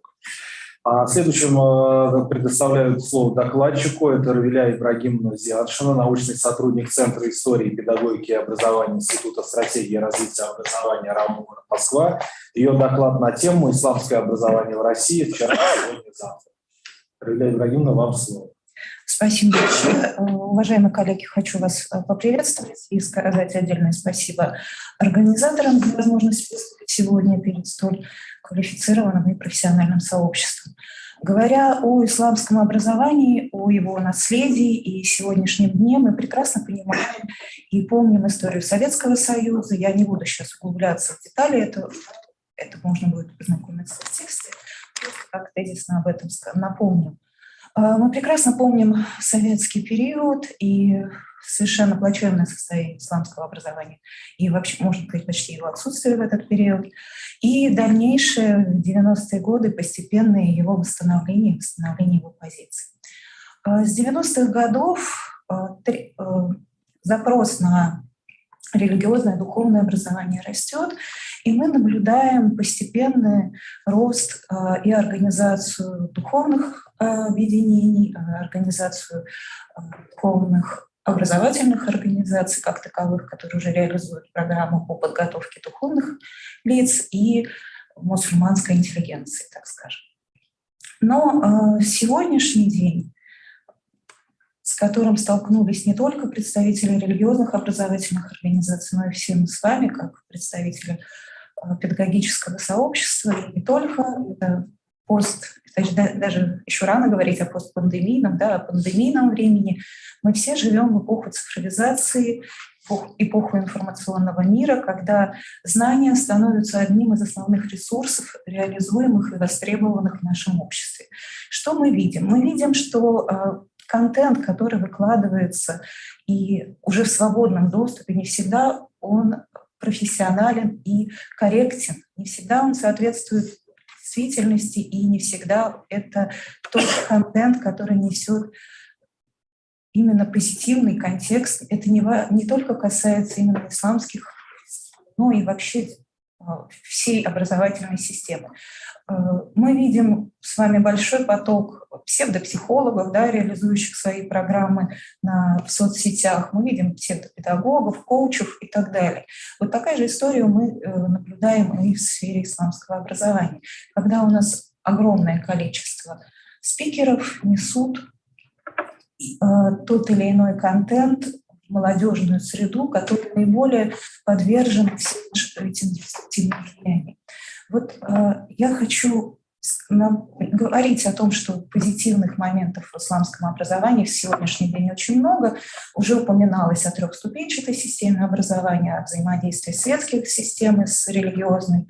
Уже этот вопрос известен. Хотелось бы, так как мы ограничены во времени, сделать акцент на тех проблемах, с которыми сталкивается система образования исламского, и на то, что, так как здесь много представителей исламских организаций, многие на связи, чтобы коллеги обратили на это внимание, не упуская из вида. Так как мы сейчас с вами в большей части работаем в информационном пространстве, сделайте акцент, обратите внимание при анализе информационных сайтов, официальных сайтов образовательных организаций, мы сможем обратить свое внимание на то, что подход в этом плане, в информационном, в содержательном, на этих сайтах чисто формальный. Он не конструктивен, не динамичен. Образовательные организации по формальному признаку подходят к оформлению своих информационных составляющих. Эти сайты не могут привлечь молодежь в том формате, в котором что ее привлекает. Эту нишу занимают совершенно другие, не имеющие к официальным образовательным организациям люди. Об этом я говорю уже не единожды и хочу сейчас об этом также напомнить. Как недавно на круглом столе Рафик Мухаммедшин ответил на мой вопрос, сказав о том, что около 80 исламских учебных заведений вообще зарегистрированы, только 45 из них входят в Совет по исламскому образованию. Вот только за 45 он может нести какую-либо ответственность. И даже если пройдемся мы по сайту поддержки этих 45 организаций, мы увидим, я не хочу обижать коллег, говоря об их халатности, назовем этот формат формальным, но по формальному признаку человек, который интересуется вопросами исламской культуры, сталкивается, набирая в поисковых сетях, в поисковиках, в лучшем случае с Википедией и с какими-то левыми сайтами, простите меня за фамильярность, это уже чисто эмоции, которые выдают не совсем корректную информацию. У нас нет системности, нет единства в отношении поддержки информационного пространства. Мы, несмотря на то, что у нас есть Совет по исламскому образованию, там тоже не выложены многие материалы. Найти какие-либо материалы по системе исламского образования крайне сложно. Даже не очень сложно, а крайне сложно. И вот этот вопрос встает очень остро, когда мы говорим именно о выходе официальных организаций в информационное пространство. Когда у нас огромное количество духовных управлений, и они точно так же выкладывают свой контент, не структурированный. Не всегда это выходит в соцсети, где мы большую часть находим свою молодежь. И вот этот вопрос о централизации, о контроле за информационным пространством, о работе с продвижением правильной, в кавычках, информации в информационном ресурсе стоит очень остро. Следующий момент, на который бы я хотела акцентировать ваше внимание, это мы сегодня обозначили, что открываются школы русского языка, что популяризируется русский язык за рубежом. Но почему в наших образовательных исламских организациях русский язык упускается? Мы изучаем, делаем акцент на изучение арабского языка, турецкого и других языков, но при этом забываем такой важный пункт, как русский язык. Это государственный язык нашей страны, на котором мы все с вами разговариваем. Мы сталкиваемся с тем, что выпускники наших образовательных исламских организаций зачастую не совсем корректно говорят на русском языке. И это большая проблема. И о ней тоже не стоит забывать. Потому как эти люди встают на минбар, они несут слово Всевышнего другим. И если это происходит на не совсем корректном русском языке, простите, о какой культуре, о какой мусульманской интеллигенции мы можем с вами говорить? Потому что воспитание идет не только с изучения Корана. Воспитание и образование идет с общей культуры. А культура у нас у единого народа, мы живем в Российской Федерации, это одна общая культура, мы едины. И отсюда я хочу сделать такой небольшой плавный переход на третий пункт.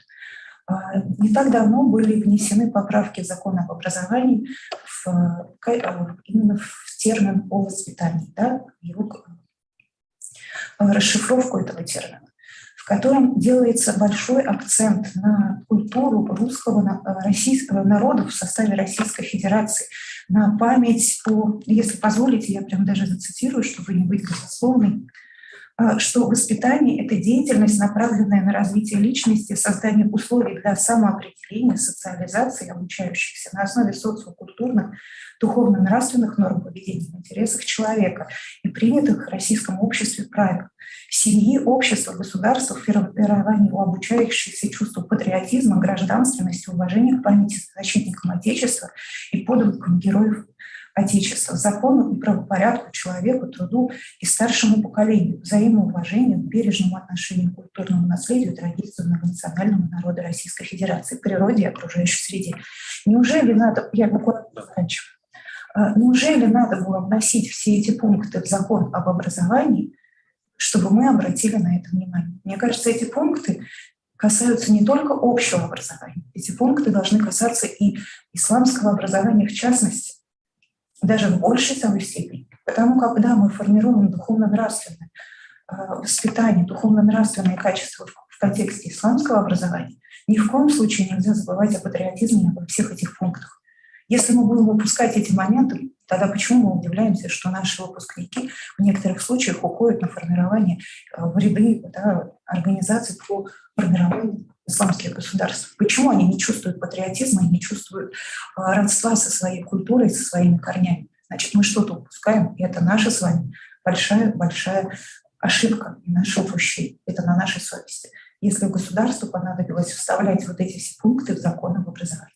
Коллеги, я хочу на этом закончить, но очень надеюсь, что система образования исламских и не только, да, духовных организаций ждет большое будущее, поскольку это действительно одно из основных принципов, на котором мы можем сохранить нашу государственность и нашу с вами Россию. Спасибо большое. Спасибо большое, Илья Ибрагимовна. Так. Я не продолжат, я очки забыл. Нет понятия добра и зла. В законе об образовании об этом ничего не говорится. Потом вы говорите о педагогике, но педагогика же 90-е годы перешла только на технологии. Педагогики так таковой, как науки, же нет. И поэтому, может, вам к истории педагогики нужно вернуться к истории философии, истории, вернуться к фундаментальным наукам, чтобы все возродить заново. Поэтому вы говорите общими фразами, а конкретно ничего не предлагаете. Ну почему же? Предложения есть, они в тексте, я просто сократила и оставила акценты на тех проблемных моментах. К сожалению, я не административный персонал, да, в исламских образовательных организациях, я только аналитик. И я могу акцентировать внимание на проблемных зонах. Если бы господа организаторы, господа руководители исламских организаций дали бы мне такую возможность, как бы королевство маловато, я бы непременно приняла какие-то меры. Спасибо большое. Спасибо большое, Ибрагимовна. Мы продолжаем. Уважаемые коллеги, очень хороший, интересный доклад. Я прошу еще раз вас укладываться, пожалуйста, в 12 минут, чтобы своим коллегам дать время успеть сегодня тоже выступить. Следующим приглашаем для выступления Потеева Рената Фаиковича, кандидата политических наук, директора Центра исламоведческих исследований Академии наук Республики Татарстан, город Казань, с докладом на тему «Исламское образование в условиях социокультурных трансформаций в России. Межпоколенческие и институциональные аспекты». Добрый день, уважаемые коллеги. Большое спасибо за очередную возможность выступить в рамках мероприятий Башкирского государственного педуниверситета. Я, конечно, свой доклад у меня достаточно большой, я постараюсь кратко, тезисно его обозначить. Я хочу сразу сказать, что значительная часть от содержания этого материала, она представлена в вышедшем в этом году вышедшей монографии «Ислам и религиозный активизм Республики Татарстан». Это совместная монография коллективного нашего центра, где представлен целый ряд спектр исследований, в том числе достаточно серьезный социологический блок по результатам исследований медресе в Республике Татарстан, которые проводились там в течение 5 лет. Там до сих пор, кстати, эти лонгитюдные некоторые исследования у нас продолжаются. Сама монография, она размещена в интернет-сети, с ней можно познакомиться. Вообще под понятием исламского активизма мы его несколько выводим за рамки таких политизированных интерпретаций, больше говорим о том, что данный феномен представляет собой многообразие форм деятельности, которые имеют социальную направленность, религиозное содержание и реализуются в различных сферах общественной жизни, не только там, в образовании, в экономике, политике, культуре. Причем вот, исторические современные формы проявления исламского активизма обуславливались в том числе влиянием внешней трансформирующей социокультурной среды. Ну, к примеру, вот здесь расширение печатного способа производства книжной продукции у мусульман, как и в западном мире, способствовало росту образованных слоев населения. И нужно понимать, что многие исламские просветители уже с конца 19-го периода уже были не просто обычными проповедниками, имамами в мечетях, но или воспитателями в медресе. Они уже, в общем-то, можно так сказать, что в новых условиях вот этого общественного пространства печатного слова мечеть стала подменять печатная книга, полоса журнала, газеты, которые для многих мусульман становились более доступными. Печатные средства массовой информации давали значительное преимущество в расширении аудитории и появлению новых идей, взглядов, оценок и так далее. Естественно, очень значимым моментом становился вопрос просвещения образования. И, собственно говоря, уже вот в первой мусульманской газете Исмаил Гаспринский значительное внимание уделяет именно учебному делу. Фактически это новые технологии преподавания, основанные на современном в то время звуковом методе. Они стали, собственно, символом одновлечества, джадидизм, религиозный активизм. Активисты разделились на два условных таких лагеря: консерваторы, академисты и либералы джадида. Об этом уже было много сказано, но я хочу сказать, что вот на что акцентирую внимание, что до этого система образования у мусульман находилась под контролем духовенства. Особую роль не играли непосредственно отношения между муршидом, наставником и мудридом.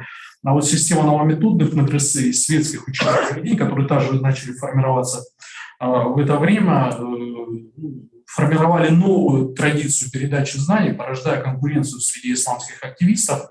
И на смену такому индивидуальному суфийскому просвещению приходила новая техника коллективного заучивания арабского алфавита с привычным для всех нас учебным классом, партами, визуализации букв и текстов с помощью мела на доске.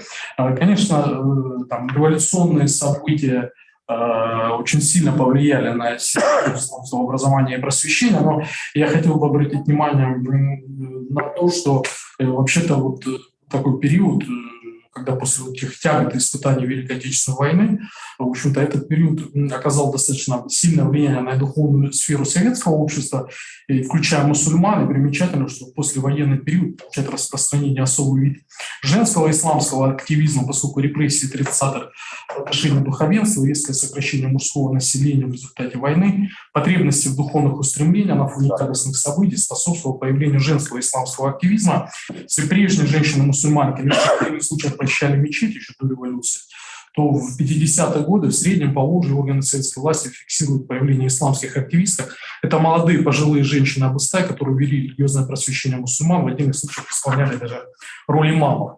Все это происходило на фоне общей послевоенной активизации религиозной жизни в СССР. Социокультурные трансформации 20 века во многом, конечно, обуславливались процессами индустриализации, демографическим ростом, потому что в основном все говорят советский и так далее, но вообще-то в это время происходил, благодаря, в первую очередь, медицинским достижениям, привел к резкому снижению смертности. В тот период детская смертность наблюдалась, конечно же, новая волна урбанизации, что было связано с индустриализацией. Сельские периферии превращались в города с индустриализированным производством. И в этот период фиксируется все большее вовлечение женщин в новый тип производственных отношений, снижение многодетности семьи и так далее. Вот в послевоенные годы, буквально за 2 десятилетия, произошел резкий скачок в развитии советского общества, который вызвал необратимые социокультурные трансформации, создал более сложную повседневность. Вот эта новая реальность в виде динамичной урбанизации за короткий промежуток времени изменила структуру общества. превратив сельское население страны в жителей городов, что повлекло за собой вытеснение традиционной народной культуры, шло сокращение общей доли населения, старение, и уходило из жизни поколения, воспитанное в традиционной культуре. Вчерашние жители сельской периферии переселялись в городах, они и на смену многопоколенческой семьи приходили нуклеарные ячейки общества, которые состоят из представителей уже двух поколений. Да? И вот что интересно, если вот поколение послевоенное, так называемое, это человек, вот, рожденный в нерелигиозной семье, типичный исламский активист 90-х годов, это, как правило, человек, рожденный в нерелигиозной семье. А вот старшее послевоенное поколение, как и дети, поколение 60-х, выросло в условиях советской пропаганды. Именно послевоенный вот этот религиозный активизм, который зарождал феноменом татарских и башкирских абыстаев, во многом позволил сохранить исламские ценности, родной язык, культуру. И абыстаи, которые читали Коран, совершали намаз, они, собственно говоря, приобретают такой институциональный характер. И более того, это как раз то поколение, которое привело исламские ценности и просвещение уже людям, которые родились в 80-е, 90-е годы и были, в общем-то, в авангарде исламского возрождения. Да, и вот следует отметить, что некоторые исследователи вполне обоснованно полагают, что поколение второй половины после перестроечного периода иногда более религиозно по сравнению с поколением своих родителей. Этот такой межпоколенческий разрыв социализации, передачи ценностей можно объяснить межпоколенческими теориями. В частности, на основе социологического анализа эмпирических материалов отмечается, что в России именно прародительское поколение конца XIX века тоже играла первостепенную роль на религиозное воспитание. Проблематика разрыва поколений, я тут, наверное, говорить не буду, ее основа... 3 минуты. 3 минуты, да, у меня здесь есть. Ядром, да, это Маргарет Мид.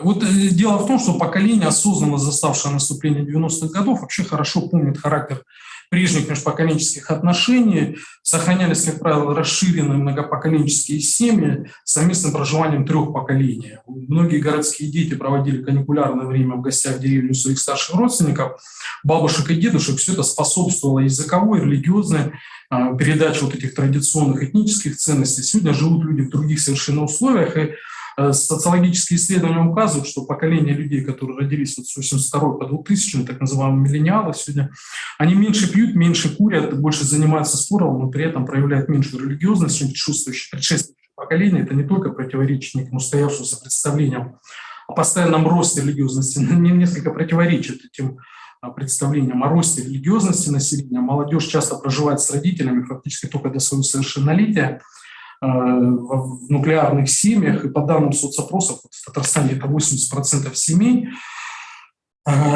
И дело в том, что это осмысление межпоколенческого взаимодействия, особенности современной религиозной социализации предоставляет значительный потенциал для дальнейшего анализа векторов развития. Вот я по Татарстану тут не буду данные освещать, они все есть.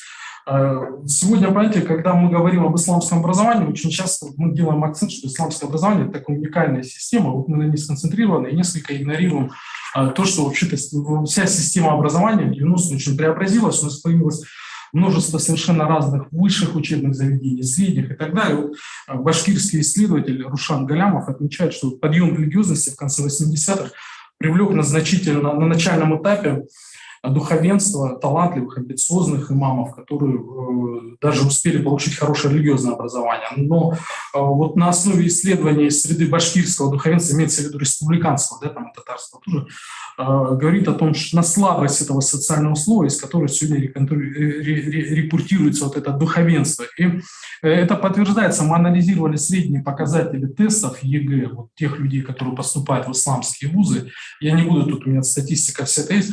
Ну, мягко говоря, это не очень высокие баллы. У людей есть возможность сегодня поступать в разнообразные высшие учебные заведения. К сожалению, система исламского образования формируется по остаточному принципу. И вот те результаты, которые мы проводим, Центр исламических исследований, говорят о том, что многие студенты очных форм обучения не имеют четкой мотивации к продолжению духовной карьеры. Нынешняя молодежь приходит на учебу в исламские учреждения. Это уже дети религиозных родителей. они умеют читать намаз, Коран. Это принципиально иная ситуация, которая отличается от 90-х годов 20 века. Они часто попадают в мадресе или исламские инициативы родителей, то есть это не какой-то там такой активный личный выбор. Мотивация очень многих обучающихся быстро трансформируется, уже студенты, шакирды, они желают получать другое образование, очень большой отсев в научных отделениях, у нас до 50%. И вот, к сожалению, заочный сегмент – это в основном пенсионеры, для которых получение исламского образования – это некая форма проведения такого пенсионного периода своей жизни. Поэтому вот успешность развития исламского образования, она во многом будет зависеть от способности мусульманского сообщества найти свое место в складывающейся системе межпоколенческих взаимоотношений и новых социокультурных реалий. Я, конечно, уже у меня время выходит. Давайте вот буквально, вы знаете, 2 тезиса, потому что не стоит забывать, что исламское сообщество, мы живем в совершенно иных социокультурных реалиях нынешних. Да, и вот я часто цитирую Патрика Хайини, швейцарского политолога, он как-то заметил такой интересный вещь, он говорит, Розанна – это исламский аналог куклы Барби. Она в хиджабе, но она по своей форме олицетворяет те идеалы сексуальности и красоты, которые признаются в современном европейском обществе. И Патрик Хайини как раз говорит, вот у меня тоже, о том, что ислам сегодня живет в условиях неолиберальных ценностей экономики, которые мы наблюдаем в различных формах этого активизма. Да, там исламский бизнес, исламский коучинг, у нас недавно даже исламский стриптиз там, в Татарстане, как его проявился. Да, то есть там разные формы, есть у нас исламские тамада там, и так далее. Это одна форма проявления. Но вот интересный момент еще заметил Чудинов, один из социальных философов Новосибирска, он сказал, он изучал теорию зарубежных авторов, он говорит, вы знаете, что вот в шахидизме, в суицидальном терроризме также проявляется некая интерпретация потребительского общества, потому что смертник-шахид – это тот человек, который погибает, попадает в рай, наслаждается гурьями. Это потребительское отношение к религии. Я пошел, нажал, значит, на кнопку шахида, я умер, и я наслаждаюсь гурьями. Да? Это некое потребительское отношение того, что сегодня прививает нам вот эта новая социокультура. И без вот этих глубинного анализа, да, все это, конечно, исламскому образованию будет развиваться очень сложно, да, потому что это сложный философский, антропологический, социальный контекст. Спасибо большое, извините. Спасибо большое, Ренат Фаридович. Мы продолжаем. Уважаемые коллеги, еще раз напоминаю, пожалуйста, укладывайтесь до 12 минут, потому что у нас еще есть много выступающих. Следующему слову я хотел бы предоставить Бегновой Марине Ринатовне, кандидату философских наук, специалисту Международного молодежного центра при Российском университете дружбы народов города Москвы с докладом на тему аксиологии исламского образования, постановки проблемы изучения. Добрый день, уважаемые коллеги. Я очень рада вас сегодня видеть. Сразу скажу, что я постараюсь уложиться даже меньше, чем 12 минут. Почему? Потому что основная цель моего доклада не столько в том, чтобы осветить результаты многолетних исследований, как это было у всех предыдущих докладчиков, сколько как бы поставить несколько вопросов, которые являются в настоящее время достаточно проблематичным. И в этом смысле я очень благодарна предыдущему докладчику, Ринату Фаридовичу, вы прямо перекинули мостик к тому, что я собираюсь сегодня сказать. По сути, когда мы говорим с вами о религиозном образовании, мы всячески подчеркиваем его положительные стороны, его положительные эффекты. То, что связано с его ценностным наполнением, воспринимается нами по умолчанию как некая данность, изменяющая человека к лучшему. Мы более чем уверены, и это видно по оценочному анализу большинства существующих на сегодняшний день публикаций, что эффект от образовательных проектов в любой конфессиональной сфере, он весьма и весьма положительный. И что они действительно оказывают преобразующее влияние на тех, кто, собственно говоря, входит в сферу его деятельности как субъект воздействия. Но дело в том, что есть ряд обстоятельств, которые заставляют нас несколько задуматься о том, насколько этот эффект действительно положительный, насколько он как бы имеет место в смысле преобразования ценностных ориентаций обучающихся. Проще говоря, поступает ли религиозное образование на сегодняшний день неким, сейчас, простите, мне не очень удобно держать голову при моем росте, выступает ли религиозное образование неким трансформатором имеющихся ценностей, те ценности, которые важны для данной конфессии. То есть меняет ли оно ценностные ориентации обучающихся по-настоящему? Вот. И вот здесь как раз достаточно серьезный вопрос. Почему? Потому что по большому счету, сама цель любого образовательного проекта, да, неважно, говорим ли мы о религиозном образовании или о светском, да, это сделать человека лучше, изменить его так, чтобы он больше соответствовал гуманистическим характеристикам, чем это было в момент, так сказать, когда он приступил к этому образовательному процессу. Вот. И, собственно говоря, сама постановка этого вопроса пришла мне в голову благодаря известному Нобелевскому лауреату Ричарду Фейнману. Вот. Много-много лет назад он, изучая физическое образование в Бразилии по приглашению правительства Бразильской республики, сделал очень парадоксальный вывод.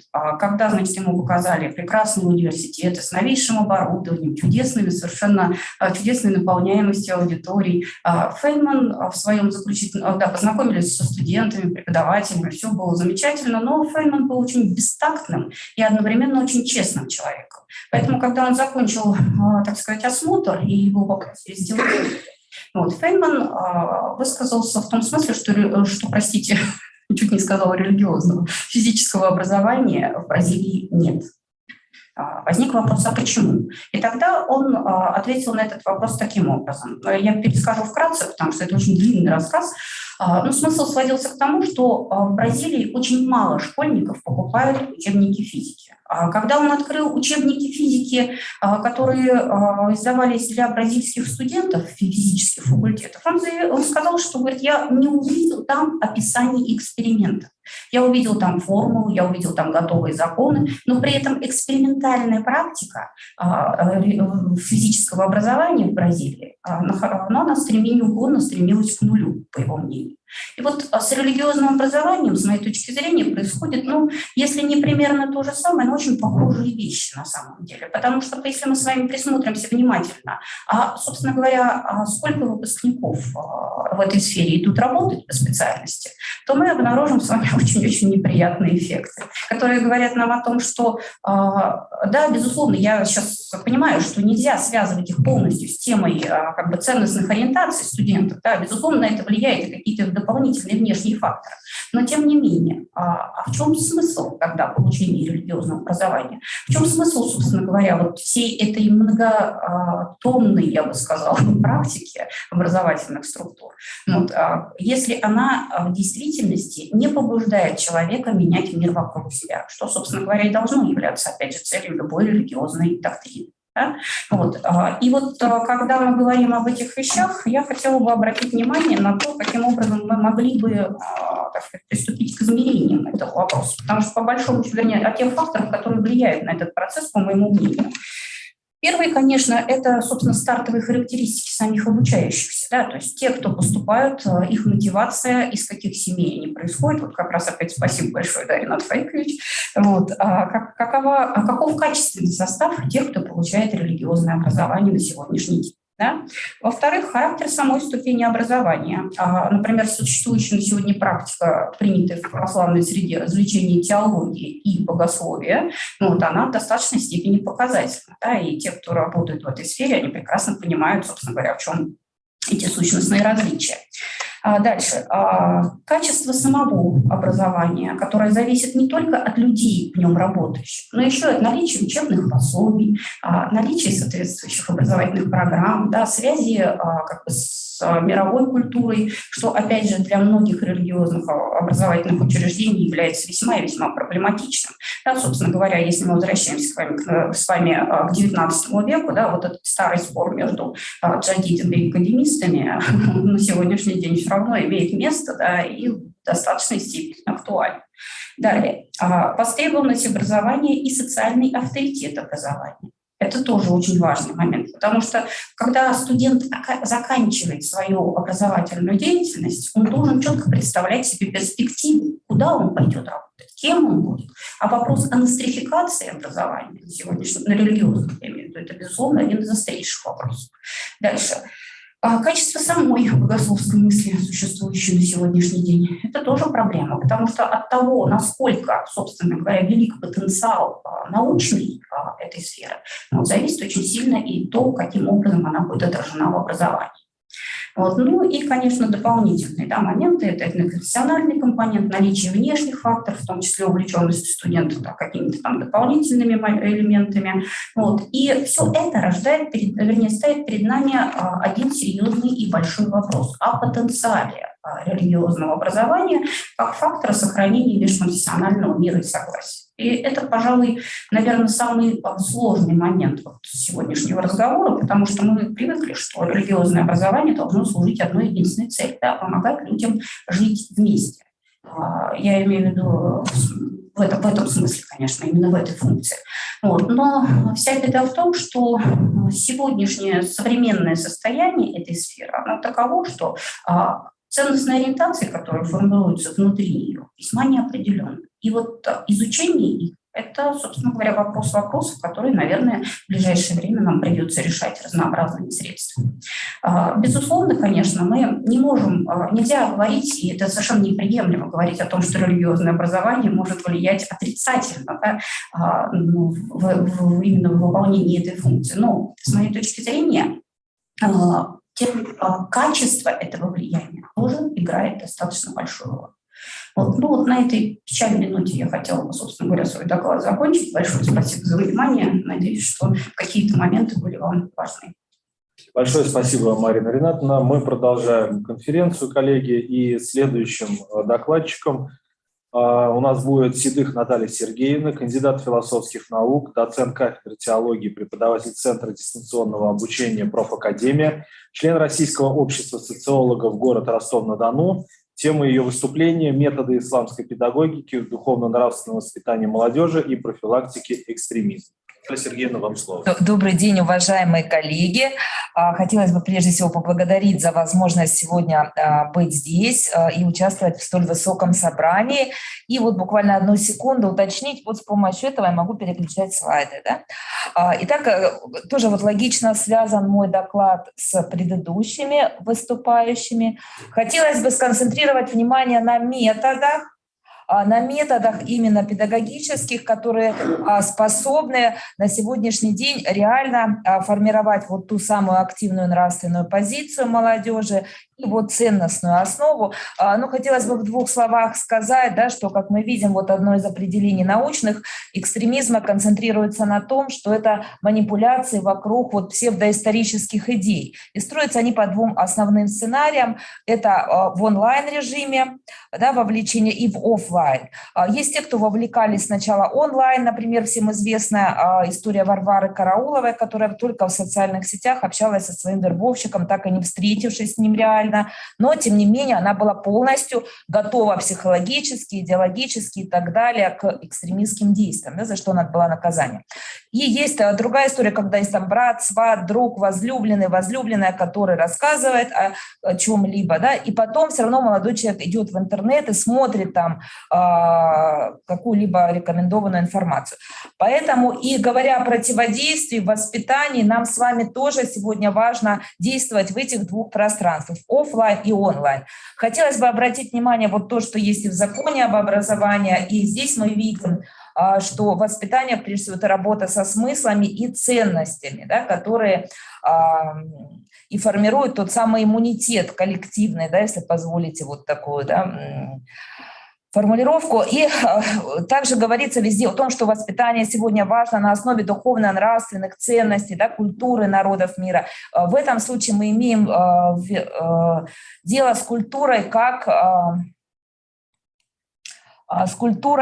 именно системой, которая формирует реальность человека, вот реальность, в которой он живет.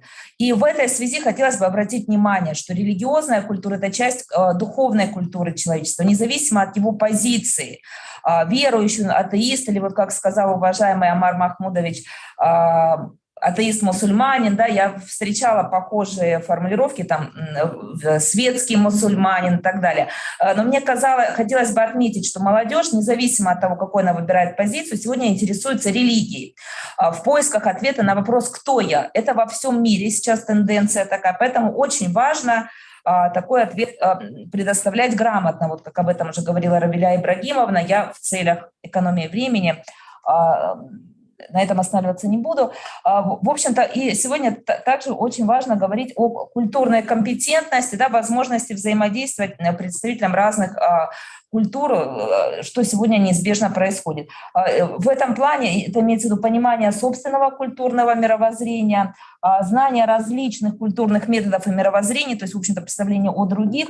И самое главное, да, что важно формировать, это способность к взаимодействию с людьми, которые имеют разные поведенческие коды и умение продуктивно работать в разных культурных контекстах и общаться. И, в общем-то, мы сегодня можем это с вами делать, в том числе и с помощью, так сказать, средств медиакультуры, которые также сегодня участвуют в социализации личности, что связано с особенностями цифрового поколения. В общем-то, воспитательно-этические модели медиаобразования как раз-таки подразумевают рассмотрение религиозных, философских и других вопросов на материале масс-медиа. И в целях экономии времени тоже я не буду останавливаться на особенностях цифрового поколения, с которыми, да, мы имеем дело. Самое главное состоит в том, что новое поколение – это люди, которые живут в гибридном пространстве, где нет четкого различия между реальным и виртуальным. Для них это все реально. И поэтому тоже нам важно, так сказать, если мы хотим, чтобы это поколение было нравственным, эту особенность учитывать и разрабатывать методы на основе вот сказано. Хотелось бы напомнить арабскую пословицу, что дети больше похожи на свое время, нежели на своих отцов. И хотелось бы перейти вот непосредственно к методам исламской педагогики, которые полезны не только для народов, традиционно исповедующих ислам, но и, в общем-то, для мировой педагогической мысли. Хочется сказать, что испокон веков в рамках исламской педагогики уделялось особое внимание вот тому принципу, который сегодня получил название «Единство обучения и воспитания», то есть это, в общем-то, формирование добропорядочной личности. И как вот уважаемая Равиля Ибрагимовна обращает внимание, да, в своих работах, что главное – это, в общем-то, состояние души, да, умонастроения и так далее. То есть это как раз-таки формирование мировоззрения, с помощью которого, да, человек, в общем-то, выстраивает свои действия в мире. И как подчеркивают многие современные ученые, что это практическая направленность, то есть эти знания важно научить, да, применять для оценки практических жизненных ситуаций. В общем-то, испокон веков использовались в системе вот исламского образования так называемые активные методы обучения сегодня, да, которые называются так, как раз-таки для формирования вот психологических установок, идей, да, мировоззренческих ценностей. Традиционно какие методы использовались? Это эвристическая беседа, когда учитель с помощью вопросов подталкивает ученика к ответам, да, определенным, в том числе морально-нравственного характера, как поступить в той или иной ситуации. Также развивалось креативное мышление с помощью разных форм, или вот маназара, да, это интеллектуальное состязание между учениками соседних медресе. С помощью них как раз-таки вырабатывалось умение аргументировать свою точку зрения, что, кстати, очень важно там при столкновении с теми, кто там вас куда-то вербует, да, для молодых людей, аргументировать свою точку зрения, выступать там и так далее, и так далее. Но главным методом центральным в исламской педагогике является наставничество. Почему? Потому что кто был первым учителем мусульман? Пророк Мухаммед, как всем известно, и метод, который он использовал, позднее получил название наставничества. На сегодняшний день существует много вариантов, да, там жизнь развивается, методы развиваются, использование наставничества, в том числе в вопросах там духовно-нравственного характера. То есть при ситуации морального выбора, да, в непростых ситуациях и так далее, и так далее. И, в общем-то, все их важно и нужно на сегодняшний день использовать. Я могла бы много об этом рассказать, не очень хочется, но время ограничено. Хотелось бы вот вкратце обратить внимание, что также вот с помощью, ну, таких скромно я перечислила, здесь мне хотелось бы много рассказать про методы. Вот. Но с помощью вот названных методов формировались так называемые активные навыки, которые сегодня в 21 веке, да, называются активными. Но они были важны всегда, и это тоже своего рода такая возможность молодому человеку реализовать себя в конструктивном ключе, да, не думать там в какие-то странные государства вступать. Кстати, хотелось бы отметить, я немножко спешу, что наставничество как метод, применяемый в дерадикализации, зарекомендовал себя в разных странах. Мне довелось участвовать в вебинарах, где были специалисты из Германии, да, из арабских стран и так далее, и так далее. И все, в общем-то, говорят о том, что им помогал метод наставничества, да, в том, чтобы человек как раз-таки изменить его убеждения, взгляды, ценности и так далее. Об этом также говорит мой скромный опыт работы с одним из молодых людей, который учился в университете на юге России. Там тоже помогло, в общем-то, реально наставничество. Хотелось бы отметить, что на сегодняшний день выделяют методы, которые вот появились позднее, да, но соответствуют традициям исламской педагогики. Это кейс-метод, анализ конкретных случаев, и проектный анализ кейс-метод, в общем-то, он потому соответствует, что он перекликается с традициями шариата, да, когда анализировался глубоко учеными конкретные случаи, выводились какие-либо предписания. Я помню, да. Проектное обучение помогает сформировать практические навыки. Пожалуйста, включите видео. Видео есть. Это как раз 2 минуты. И вот еще пример активного метода обучения, который воспитание культурного просвещения, который на сегодняшний день показывает реальные результаты, и мы сейчас это увидим. Если есть звук, даже если посмотреть без звука, я прокомментирую. Арабы в дальние походы всегда брали сытные и витаминные финики. Один мужчина остановился перекусить в пустыне, а мимо проходил голодный бедуин, как раз из его страны, с хорошими новостями о семье. Но, получив приятную информацию, араб продолжил трапезу, а с бедуином не поделился, и тот пошел на хитрость. Благополучие проходит быстро и исчезает навсегда. То, что я рассказал тебе о твоей семье, о твоем доме и имуществе, все это правда. Но так было вчера, а сегодня... Бедуин сказал, что собака араба умерла, она объелась мясом верблюда, которого убили на похоронах его жены, а та умерла от тоски по сыну, которого привалила крыша дома. Тогда араб убежал домой, забыв еду, и она досталась бедуину. Вот радости-то будет у араба, когда он приедет домой. Эта юмористическая сказка учит «жадничать нельзя». Другие жанры представили студенты из Эквадора и Колумбии. Показали легенды, которые учат беречь природу, животных и окружающий мир. Мы показываем легенды о Колумбии. Это детская сказка, мистическая и фантастическая. А у нас сказка о маленьком Эдса. Он дружит с птицами, а мы показываем, как сильно связаны человек и природа. Беречь соль призывают студенты из Туркменистана с сказкой о царе и дочерях. Султан спрашивал дочерей, как они его любят. Одна ответила, как драгоценные камни, другая, как золото. Отец остался доволен. А младшая сказала, что любит его, как соль, чем страшно разозлила отца.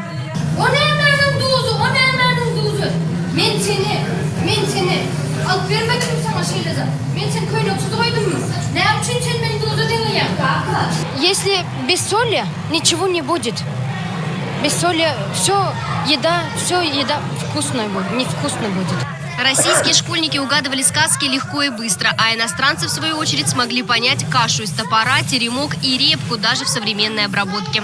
Мы тянем репку, что все ленятся, кроме деда, а я занимаюсь спортом. Потом, когда мы начали тянуть репки, я их тренирую. В этой версии сказка учит заниматься спортом. Становитесь на заряд, чтоб затем браться, носиться браться. Руки вверх, а лапки вниз. Ну-ка, бабка наклонись, не бабушка поспевай, да по миру рассекай. Евгения Слинкина, Юрий Санкин, Дон 24, Ростов-на-Дону. Буквально 1 минута. Спасибо за внимание. Вот это также наша со студентами авторская находка. Почему? Потому что сказки – это как раз-таки про культуру и традиции. В них отражена вот та самая мораль, которая, что религиозная мораль, она влияла на все сферы общества, да. И если мы говорим про устное творчество, там она обязательно есть. А если мы говорим про разные страны, то мы сразу видим общечеловеческие ценности, которые все народы объединяют, так как любая религиозная мораль, вообще любая мораль, она так несет все доброе, светлое и так далее, что и, в общем-то, объединяет, чем похожи люди разных континентов. Что касается педагогической технологии, которая здесь используется, это прежде всего квест, то есть здесь они угадывали сказки, безусловно, они заранее готовились, поэтому все у нас был проект, когда каждая группа думала, как представить эту, да, свою историю в течение 5-7 минут. Они готовили презентации, обменивались, да, со школьниками, где там у них главный герой и так далее, школьники про наши, да.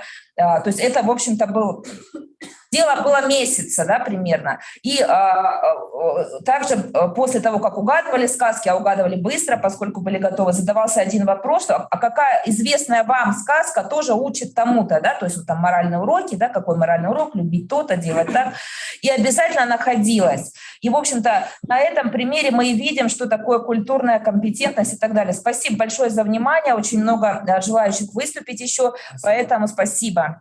Спасибо большое, Наталья Сергеевна. Следующим слово хотел бы предоставить Магомеду Ибрагимовичу, доктору филологических наук, профессору, главному научному сотруднику Института языка, литературы и искусства имени Садаса Дагестанского федерального исследовательского центра РАМ. Тема доклада «Дагестанско-башкирские религиозные контакты». Добрый день, уважаемые коллеги. Прежде всего, позвольте поздравить с юбилеем Мифхат-Дина Акмулы и с Днем башкирского языка. Это замечательные праздники, которые мы сегодня отмечаем вместе с этим научным форумом. Дагестанско-башкирские религиозные контакты. Между мусульманами Дагестана и Башкортостана сложились многовековые духовные связи. За последние несколько веков ислам стал неотъемлемой частью повседневной и духовной жизни башкир и дагестанцев. Сегодня он играет значительную роль в жизни общества. Знакомясь с биографиями видных дореволюционных мусульманских деятелей Башкортостана и Дагестана, поражается тому, что они имели тесные религиозные контакты. Одним из самых почитаемых суфийских шейхов России дореволюционного периода был уроженец Башкирии Зайнулла Расулев, который получил иджазу в суфийское посещение в Стамбуле в 1859 году. Он многократно подвергался преследованиям со стороны царской власти из-за своих религиозных взглядов. Зайнулла Расулев находился 8 лет в политической ссылке на Южном Урале, в Вологодской губернии и в Костроме. После ссылки Расулев обосновался в городе Троицк, где обосновал суфийское медресе Расулия, которое стало для мусульман России школой исламских наук. Здесь обучали не только шариатским наукам, но и светским. Важно и то, что сам шейх изучал шариатские науки у признанных ученых своего времени. Зайнулла Расулев был выдающимся мыслителем, крупнейшим знатоком шариатских наук, педагогом и подвижником своего времени. Он уделял большое внимание также развитию исламского книгоиздательского дела. Как известно, учение тариката Накшибандия проникло в Башкортостан через Северный Кавказ. Башкирии активно ездили учиться исламу в эти регионы и там же проникались учением тариката Накшибандия. Когда Зайнулла Расулев стал шейхом накшибандийского тариката, он ввел среди башкирских и татарских мусульман суфийские традиции, которые имели распространение в Дагестане. К шейху пешком из Дагестана ходили суфии, которые подолгу жили в его доме и обучались наукам. Суфии преодолевали огромное расстояние на пути к получению религиозных знаний, когда еще не было комфортных средств передвижения. Кроме того, бросается в глаза атмосфера любви и братства между мусульманами разных регионов и желание предоставить руку помощи друг другу. Во время своей учебы в Стамбуле Зайнулла Расулев встречался с дагестанскими собратьями по суфизму. Дагестанцы также обучались в медресе Расулия, как я уже говорил. Многие обучавшиеся в медресе дагестанцы впоследствии стали мюридами шейха. Одним из лучших мюридов шейха Зайнуллы Расулева был Баязид Хайруллин, который много лет впоследствии отдал духовному воспитанию мусульман Махачкалы. Баязид Хайруллин занимался духовным воспитанием не только махачкалинских мусульман, но и других народов Дагестана. В 1918 году он переехал в Махачкалу, и где до 1950 года проработал имамом. Похоронен в Дагестане в поселке Тарки, где в настоящее время построена мечеть, которая носит его имя. Зайнулла Расулев имел множество последователей и учеников не только из Дагестана, но и из разных регионов страны. Учитывая большую роль, которую сыграл Зайнулла Расулев в воспитании мусульман Дагестана, в Махачкале 1 августа 2016 года в честь шейха построили мечеть. Это дань памяти выдающегося российского просветителя мусульман. Примечательно, что мечеть имени шейха Зайнуллы Расулева была воздвигнута на проспекте имени Али Хаджи Акушинского, дагестанского суфийского богослова начала XX века. Необходимо отметить, что Уфа был одним из первых городов Российской империи, где зарождалась мусульманская интеллигенция. Существовавшая тогда в Уфе структура муфтията объединяла большую часть мусульман России.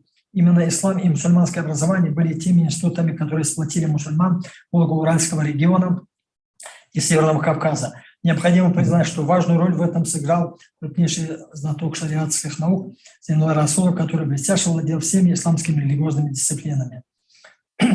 Достаточно привести пример его последователя, одного шейха Расулева Сайфуллу Кади Башларова, дагестанского шейха Сайфуллу Кади Башларова, который хорошо знал естественные науки, медицину. Он был практикующимся врачом, владел многими языками.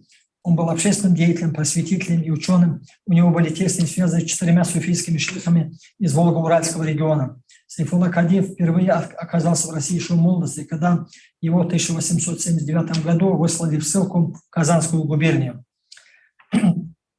По рекомендации своих учителей он направился в город Чистополь к шейху Мухаммеду Закиру Аль-Чистави.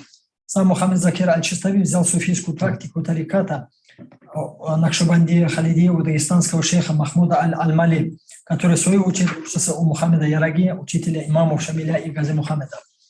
После смерти Мухаммеда Закира Хазрата шейх Сайфулла Кади начал искать другого наставника для продолжения изучения исламских наук.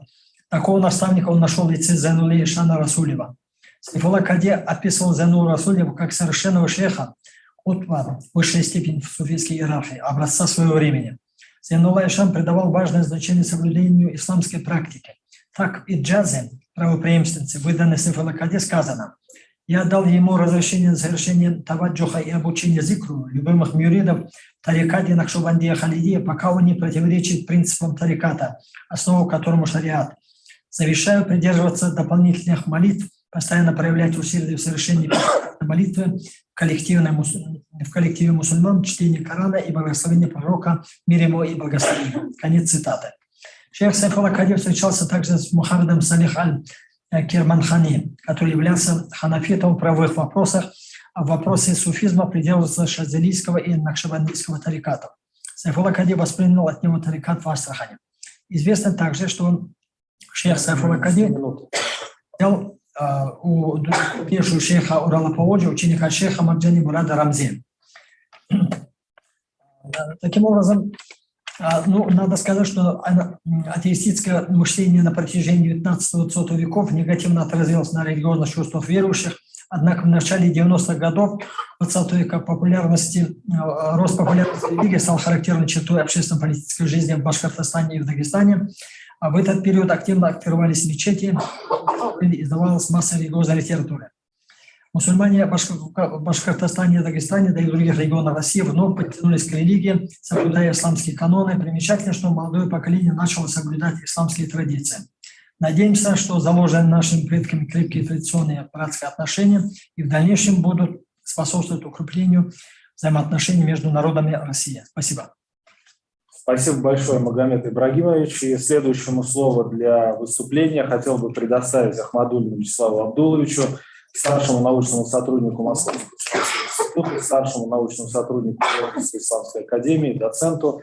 Тема его доклада «История страны через призму участия мусульман в событиях Великой Отечественной войны и Холодной войны».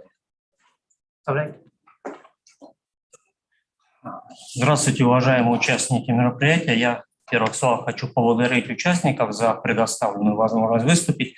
И сразу, как говорят на Востоке, я хочу взять быка за рога. На мой взгляд, тема очень актуальна, и она актуализирована через ту литературу, которая показана в первую очередь через ту законодательную базу выступления лидеров, условно говоря, мусульманских республик, которыми можно спокойно ознакомиться на официальных сайтах.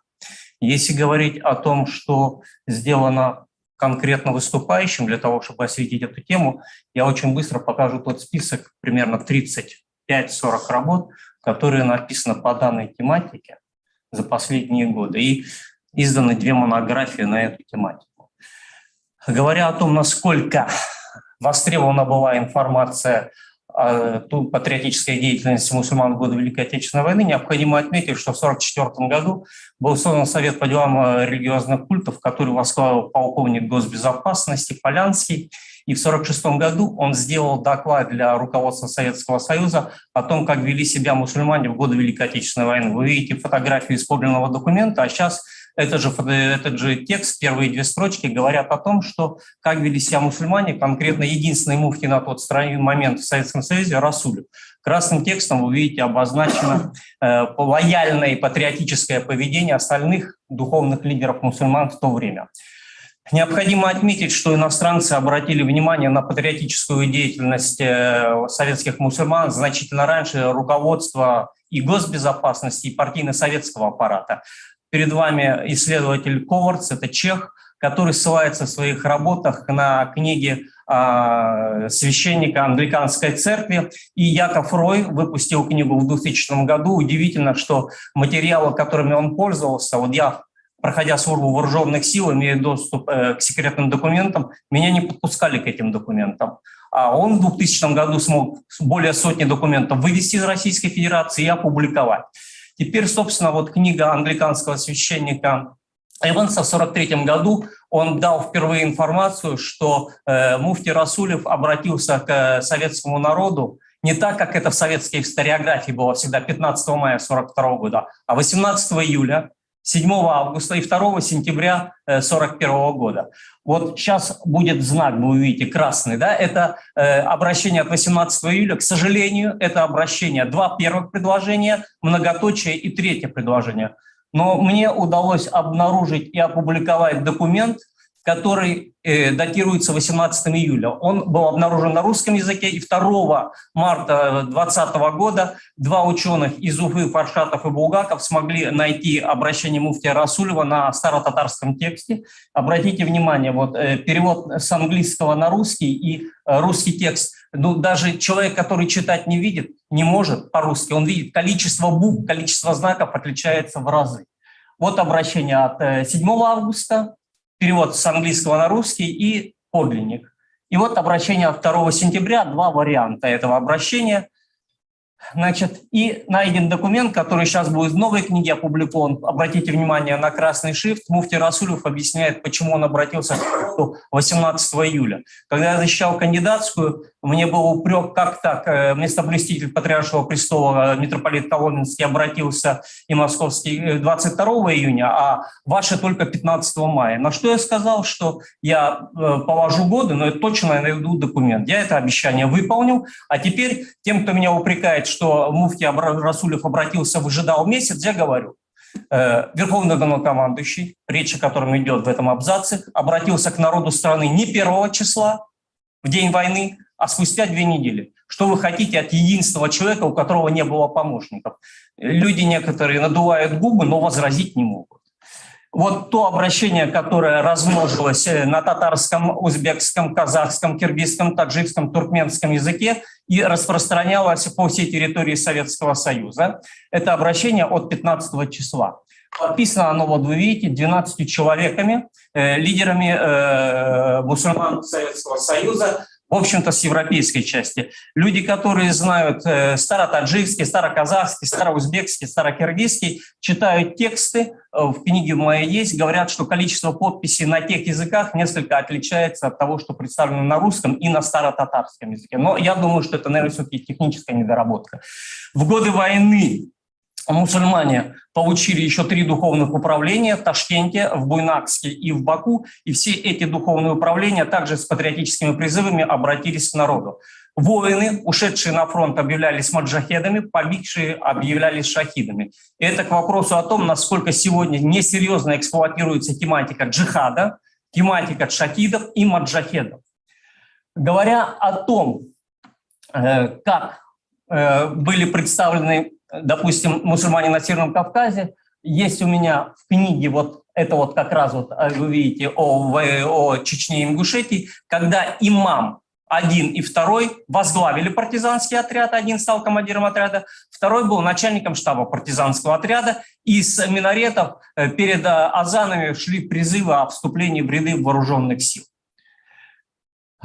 Значит, теперь, говоря о фашистском подходе, о гитлеровском подходе к мусульманам, надо сказать, что еще со времен Первой мировой войны немцы сделали значительную ставку на российских мусульман с целью развала Российской империи, и во многом эта ставка сработала. Я говорю во многом, но не полностью.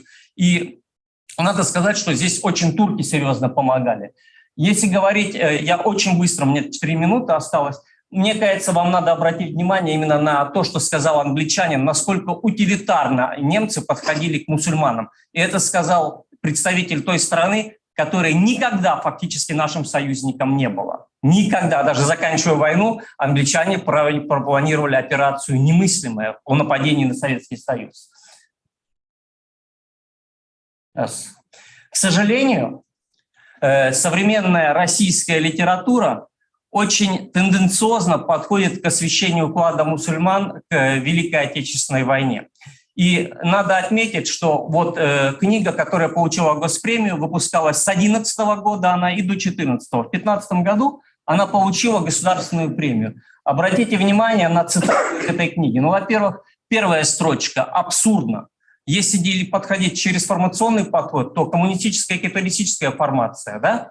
На вопрос, на чьей стороне тогда, с какой формации принадлежала Великобритания и Соединенные Штаты? К коммунистам, раз они были на нашей стороне? Нет. Второй момент, обратите внимание, десятки народов, исповедующие ислам, выпадают из этой парадигмы. А дальше продолжение этой книги. Есть глава, называется «Государственная национальная политика Советского Союза в годы Великой Отечественной войны». Люди, не понимая, включают в нее конфессиональную политику. А говоря о вкладе конфессий, размышляют о вкладе даже православных организаций Южной и Северной Америки, но при этом дают 15 фотографий. Обратите внимание, я вывод сделаю в конце. Все фотографии принадлежат только к одной конфессии. Если говорить о мусульманах, цифры советского времени и практически ничего нового. Мой разговор с руководством коллектива привел к тому, что они мне сказали: тебе не нравится, пиши что-то новое. Ну, к этому времени я и написал что-то новое. И о том утилитарном интересе, который испытывают немцы сегодня. У них появилась книга «Ислам в политике нацистской Германии».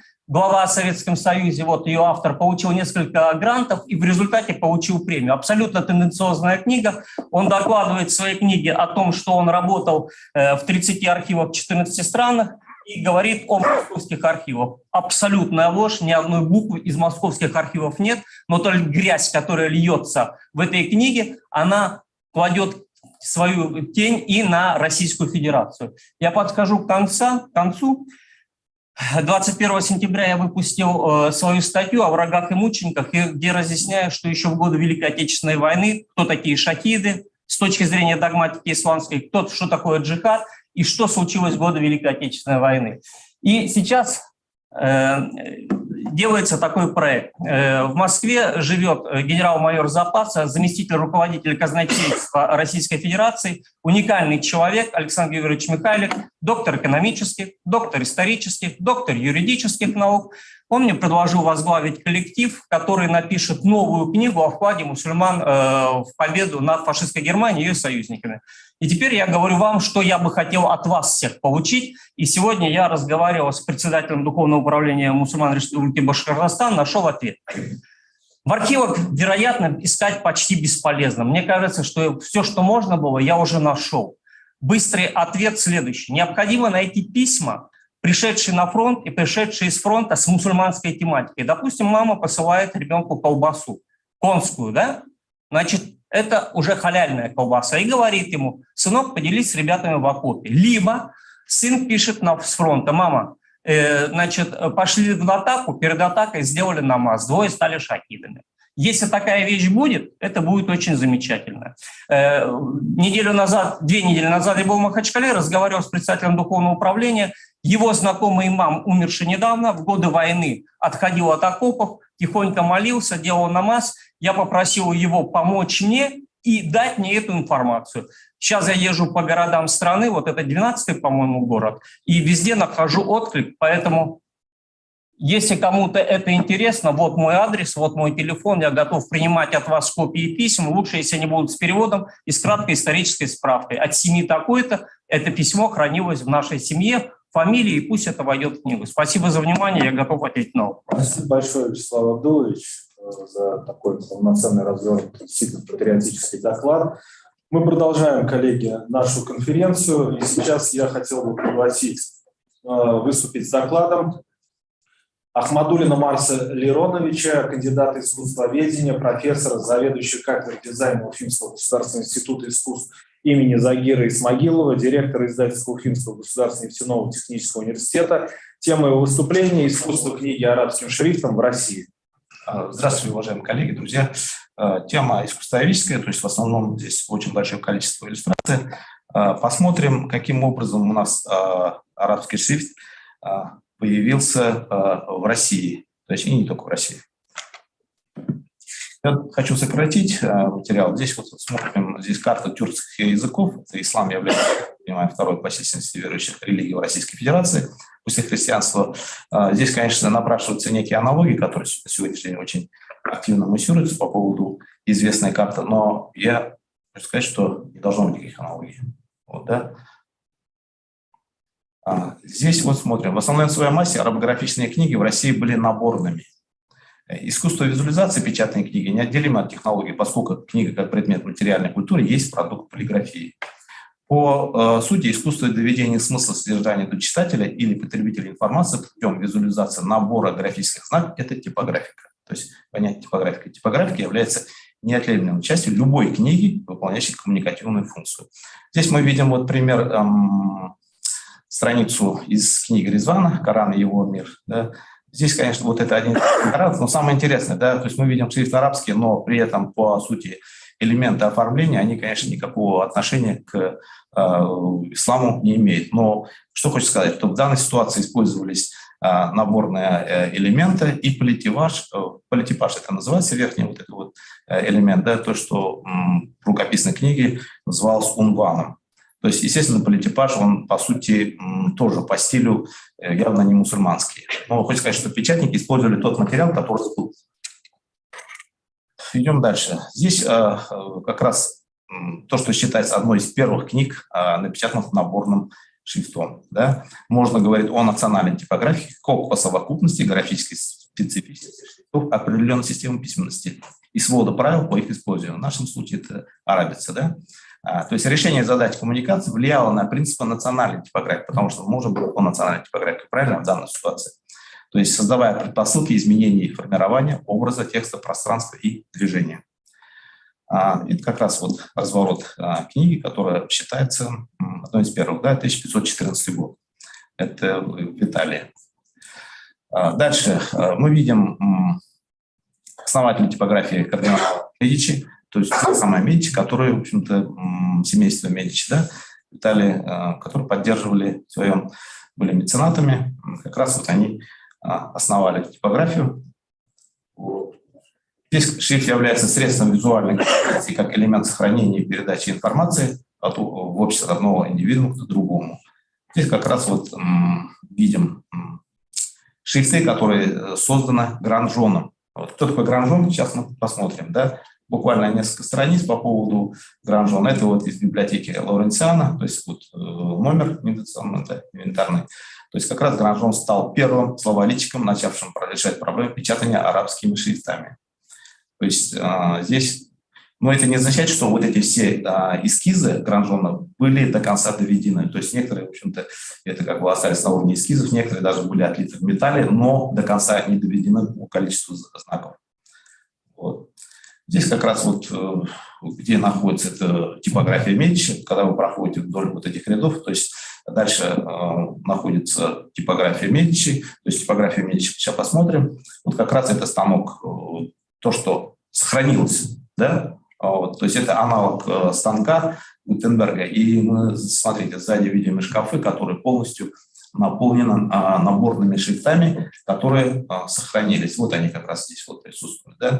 То есть здесь что хочется сказать, что, к сожалению, у нас, мы, да, мы говорим, вот наш регион, да, в данной ситуации, мы еще, как бы даже 100 лет не прошло, когда национальная типографика, она была полностью арабской, да, то есть сколько там, в 30-х годах, а у нас ничего не сохранилось, к сожалению. Может быть, кто-то знает, если подскажете, я с удовольствием возьму.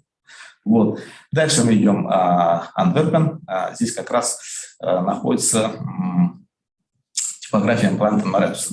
Да? Как получилось, что тот самый Гранжон потом переехал в Антверпен. Вот. Здесь как раз то же самое можем видеть, то есть все станки в рабочем состоянии, как говорится, все это работает. Я спрашивал, каким образом все это сохранилось. Самое интересное, что они как сохранили. То есть в том и в другом случае получилось так, что это является лабораторией при вузах, где студенты на специальности графического дизайна занимаются практической работой. Вот, то есть таким образом все это и как бы доступно для всех. Да, и дальше это у нас то же самое Бодони и Италия, это Парма университетский городок. Здесь как раз самая известная книга о Бодони, то есть это типографское руководство. Самое интересное, что книга вышла после смерти Бодони, написала его супруга, там вот написано пресса ведома, да, то есть супруга, уже будучи вдовой. Он получил известность уже. Самое интересное здесь, что еще такой момент, что Бодони делал то же самое арабские шрифты, которые там назывались тартарскими. Это уже вот как раз шрифты Бодони здесь видим. Дальше у нас Турция. Но в Турции, как известно, наборы шрифты появились позже. Первоначально, конечно, были здесь как раз мы видим Ибрахима Мутаферика, вот, были литографскими, да, здесь уже позже появляются наборные книги. Дальше мы видим Египет, Аль-Булак. Это как раз, смотрите, образцы деревянных шрифтов. У нас тоже в регионе были такие же, да, то есть в Татарии, Башкирии сохранились, скажем так, рисунки деревянных арабских шрифтов. Это уже наборные шрифты.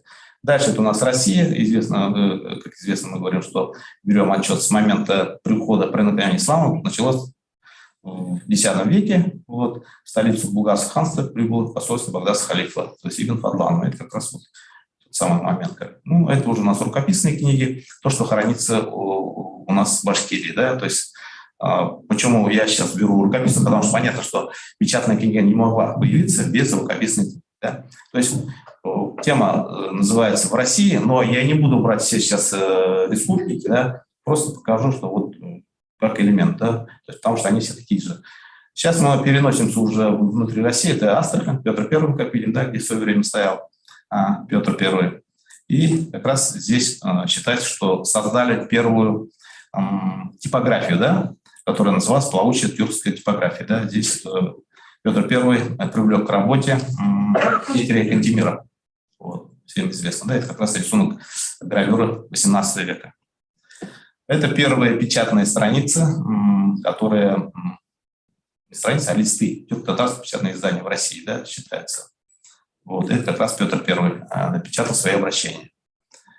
Я здесь привожу пример того, как сравнение кириллицы и арабицы. Почему? Потому что так получилось, что Петр I в 1780-х годах, да, в 8-9-х годах подписал указ о введении гражданского шрифта, то есть тот самый новый шрифт кириллица, о чем мы сейчас говорим. Вот. И 15 июля 22 года арабица у нас появилась, да, наборная именно в данном случае речь об этом идет. То есть разница где-то в 10-12 лет. То есть здесь можно, конечно, говорить о роли личности, да, то есть Петр I, как говорится, нес влияние, и, как говорится, и в кириллицу, и в арабицу.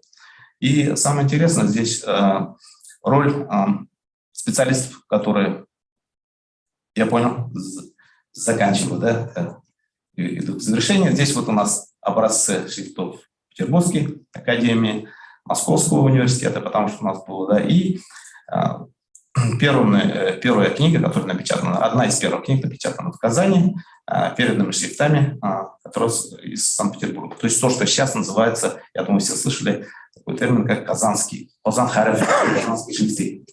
Вот, это известный типограф, я хочу просто показать. Харитонов, я его считаю одним из революционеров, почему? Потому что он ввел буквицы в арабский шрифт, то есть такого не было никогда. Я, кстати, смотрел, вот, что, скажем, в Бельгии, да, Антверпене, что в Италии у Медичи нигде нету, ни у нас нигде. То есть, получается, единственное место, где в Казани создали вот именно буквицы арабские. То есть это, конечно, я думаю, это роль Харитонова. И дальше здесь у нас Азербайджан, Баку, Дагестан, вот, Ташкент, получается, Гаспринский, мы видим, да. Вот, Казахстан, Оренбург, потому что для Казахстана очень много книг печаталось в Казани и в Оренбурге, как мы понимаем. Вот. И хочется остановиться еще на персоне вот Фаида Тагирова, одного из первых специалистов в области шрифта. Вот. Именно арабского, кириллического и так далее. Потому что Фаид Тагиров потом переехал в Москву, являясь одним из основателей лаборатории шрифта, который занимался шрифтами особых образцов. Это арабский, кириллица и так далее. Ну, вот здесь вот, почему сейчас вот это я открыл. Дело в том, что эта книга создана Фаиком Тагировым, но использованы шрифты Харитонова. То есть в этой книге встретились, скажем, две личности, да? Вот. То есть это очень интересный момент, потому что эта книга у нас находится в Уфе. Вот, потому что в Казани чего-то я не нашел эту книгу. Это вот работа, как раз момент работы Тагирова, это лаборатория шрифта, это работа, это Фаика Тагирова шрифты. Вот, Москва, центр Издат. И наша Башкирия здесь уже, да, очень интересный плакат, написано «Тукта», на трактор, журнал «Подпишись», да? Вот здесь вот он такой персонаж. И вот впервые вообще публикуется и озвучивается, удалось найти в Центре письменного и музыкального наследия Мирасхана Казан, просили озвучить. Вот. Оказывается, у нас были свои шрифтовики, Уфа, видите, мастерская шрифтов, Шахзаде Тукаева в 2017 году. То есть, скорее всего, он готовил шрифты для типографии, именно арабские шрифты в 2017 году. То есть до этого этой информации не было известно, случайно, буквально нашел месяц назад. Вот. Ну и, в общем-то, потом мы перешли, как вы понимаете, на латиницу. Вот это образцы дизайна с латиницей. Вот. И вот здесь уже, возвращаясь к Фазан Харифе, вы понимаете, да, то есть, возможно, слышали, что на сегодняшний день уже оцифровали тот самый Фазан Харифе, помогли специалисты из Турции. Вот, и на сегодняшний день есть уже в электронном виде арабский шрифт, который Фазан Харифе называется. В принципе, я думаю. В принципе, вот что я могу сказать. Вот эта вся информация, в принципе, вот можно найти в этой книге. Вот, «Искусство национальной книги», здесь информация есть. Спасибо. Здесь. Большое спасибо, Марс Леронович. Уважаемые коллеги, я прошу еще чуть-чуть потерпеть. Мы вышли немножко за рамки того времени, когда организаторы конференции установили. Осталось 3 докладчика. Я думаю, что мы можем потерпеть, да, ничего страшного в этом нет, чтобы все коллеги, которые присутствуют сегодня и очно, и дистанционно, смогли выступить со своими замечательными докладами. В продолжении конференции слово предоставляется Сазоновой Наталье Ивановне, доктору философских наук, доценту Томского государственного педагогического университета. Тема ее доклада «Культура ислама и образовательная среда современного вуза. Проблемы взаимодействия. Опыт Томского государственного педагогического университета». Наталья Ивановна, вам слово. Так, где? Вот это вот. А чем слайды переключаем вроде? Дайте, пожалуйста, что переключить.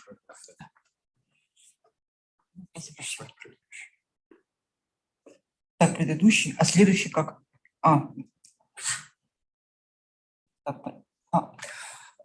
Добрый день, уважаемые коллеги.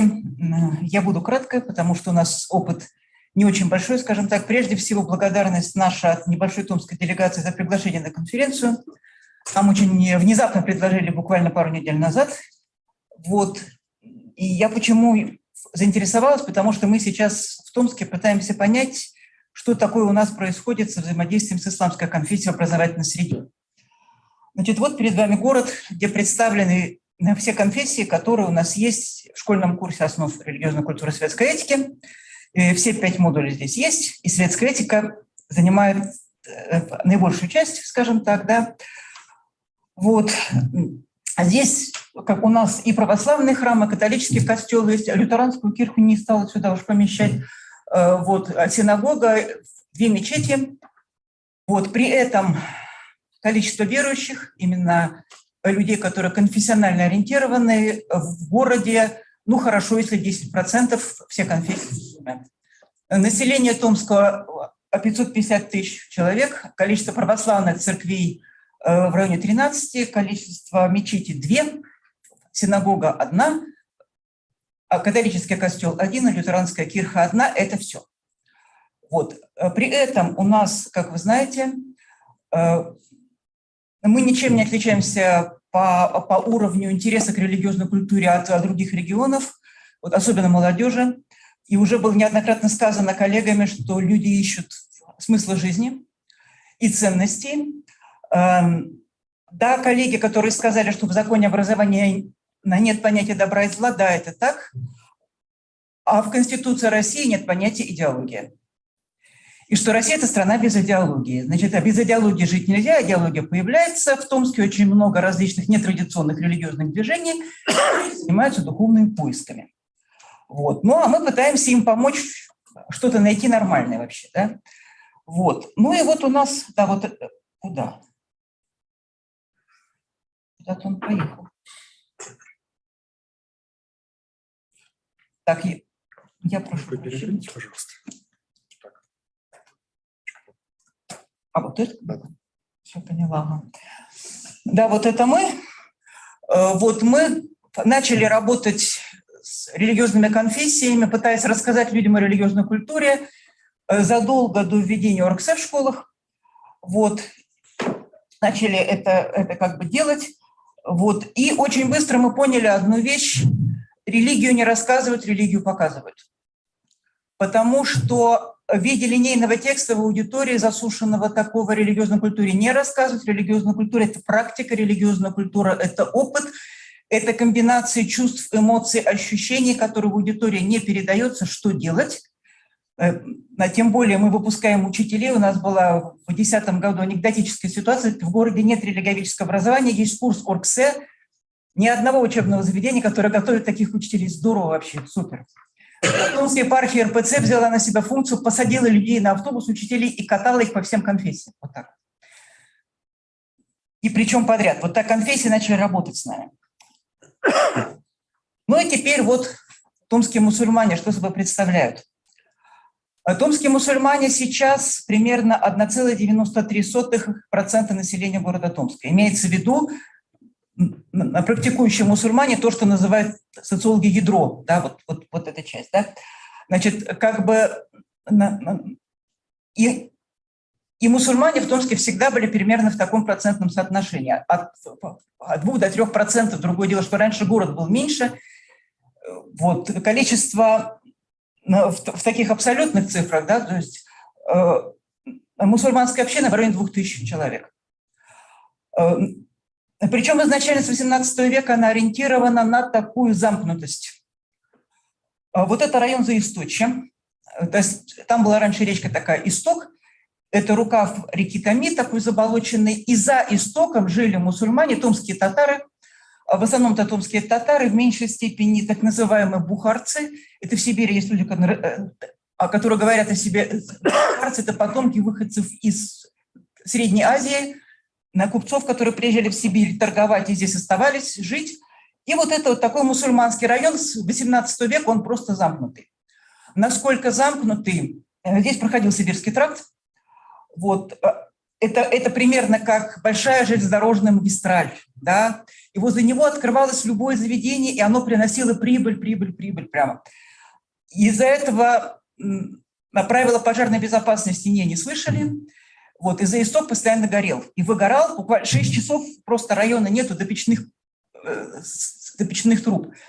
И достучаться до томских мусульман было невозможно, чтобы они дошли до властей и взяли специальный билет на бесплатную порубку леса, чтобы они могли построиться, потому что люди русского языка не знают. И они как-то сами внутри себя вот так вот. Вот, ну вот с левой стороны, обратите внимание, дом Карамбая, сейчас это центр татарской культуры, а тогда это был действительно дом такого ведущего местного купца Карым Хамитова. Вот из казанских татар приехал в Сибирь, здесь разбогател на торговле конями, очень уважаемый в Томске человек. И томские мусульмане никогда в городской думе не участвовали, ничего такого не делали. Вот. И вот, собственно, наши две мечети. Они у нас очень незамысловато называются белая мечеть и красная мечеть. Уровень религиоведческой грамотности Томска зашкаливает. Это у людей утрачены базовые знания о религии, вообще вот о всем. Вот. Значит, обе они восстановлены, вот это вот реставрированные. Вот. В одной из них был винный завод. В советские годы, во второй тоже что-то такое было. Белая мечеть была сначала, красная была потом. И вот мы стали встречаться с конфессиями. В чем, собственно, пафос выступления. И мы первый опыт был, это наши студенты, 5-й курс «История специалитет». Сейчас у нас есть история обществознания, у них есть религиоведение, они хотя бы что-то знают. А тогда история специалитет, у них ничего нет. 2010 год, ребята, идите в школу преподавать. Вообще супер. Мы пошли, позвонила я Нуруле Хазрату, имам хатыбу нашей мечети. В тот момент мусульмане работали с образовательными организациями, потому что была такова инерция, потому что томские власти кричали: люди добрые, выручайте, учителя ничего не знают, им выходить в аудиторию, ну что-нибудь сделайте. Вот. И тут у нас началась проблема. Когда мы пришли, мы ходили со студентами в православный храм, в синагогу, в католический костел, всегда представитель конфессии начинал говорить: наше учение такое-то, история общины такая-то. И Нурулла Хазрат садится вот такая защитная поза, да, и говорит: ну, задавайте вопросы. И все.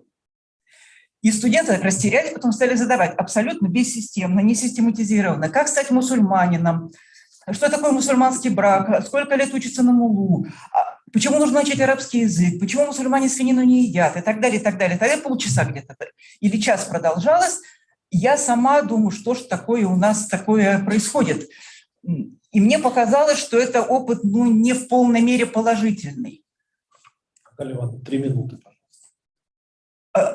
Но с удивлением я увидела, когда люди вышли оттуда, я спросила: люди как? Это будущие учителя.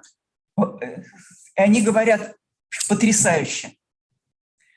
Мы потрясены, мы видели настоящего мусульманина. То есть, понимаете, какой образовательный потенциал конфессия. Но при этом, я вам скажу так, нет, вы знаете, это не смешно, у людей был катарсис. То есть изменяется ли под влиянием религии, мировоззрения? Да. Это люди, которые не видели эту религию, у них картина мира полетела вся. Потому что перед ними настоящий человек с остальным внутренним стержнем, да, и действительно верующий мусульманин, и который, кстати, ничего не говорил об учении ислама, ничего такого, никаких пропаганд, ничего такого, и про учение ислама, и про принципы, про 5 столпов ислама ничего не говорил человек.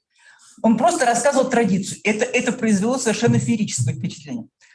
В следующий раз, когда мы пришли, я позвонила, говорю: можно мы придем еще со следующим студентом? Это был потрясающий опыт. И нам сказали: можно, а потом не пришли навстречу. А потом пошли в Красную мечеть, и там наши магистранты поймали тоже имам хатыба, и тоже были потрясены вот этим же самым, да. Вот.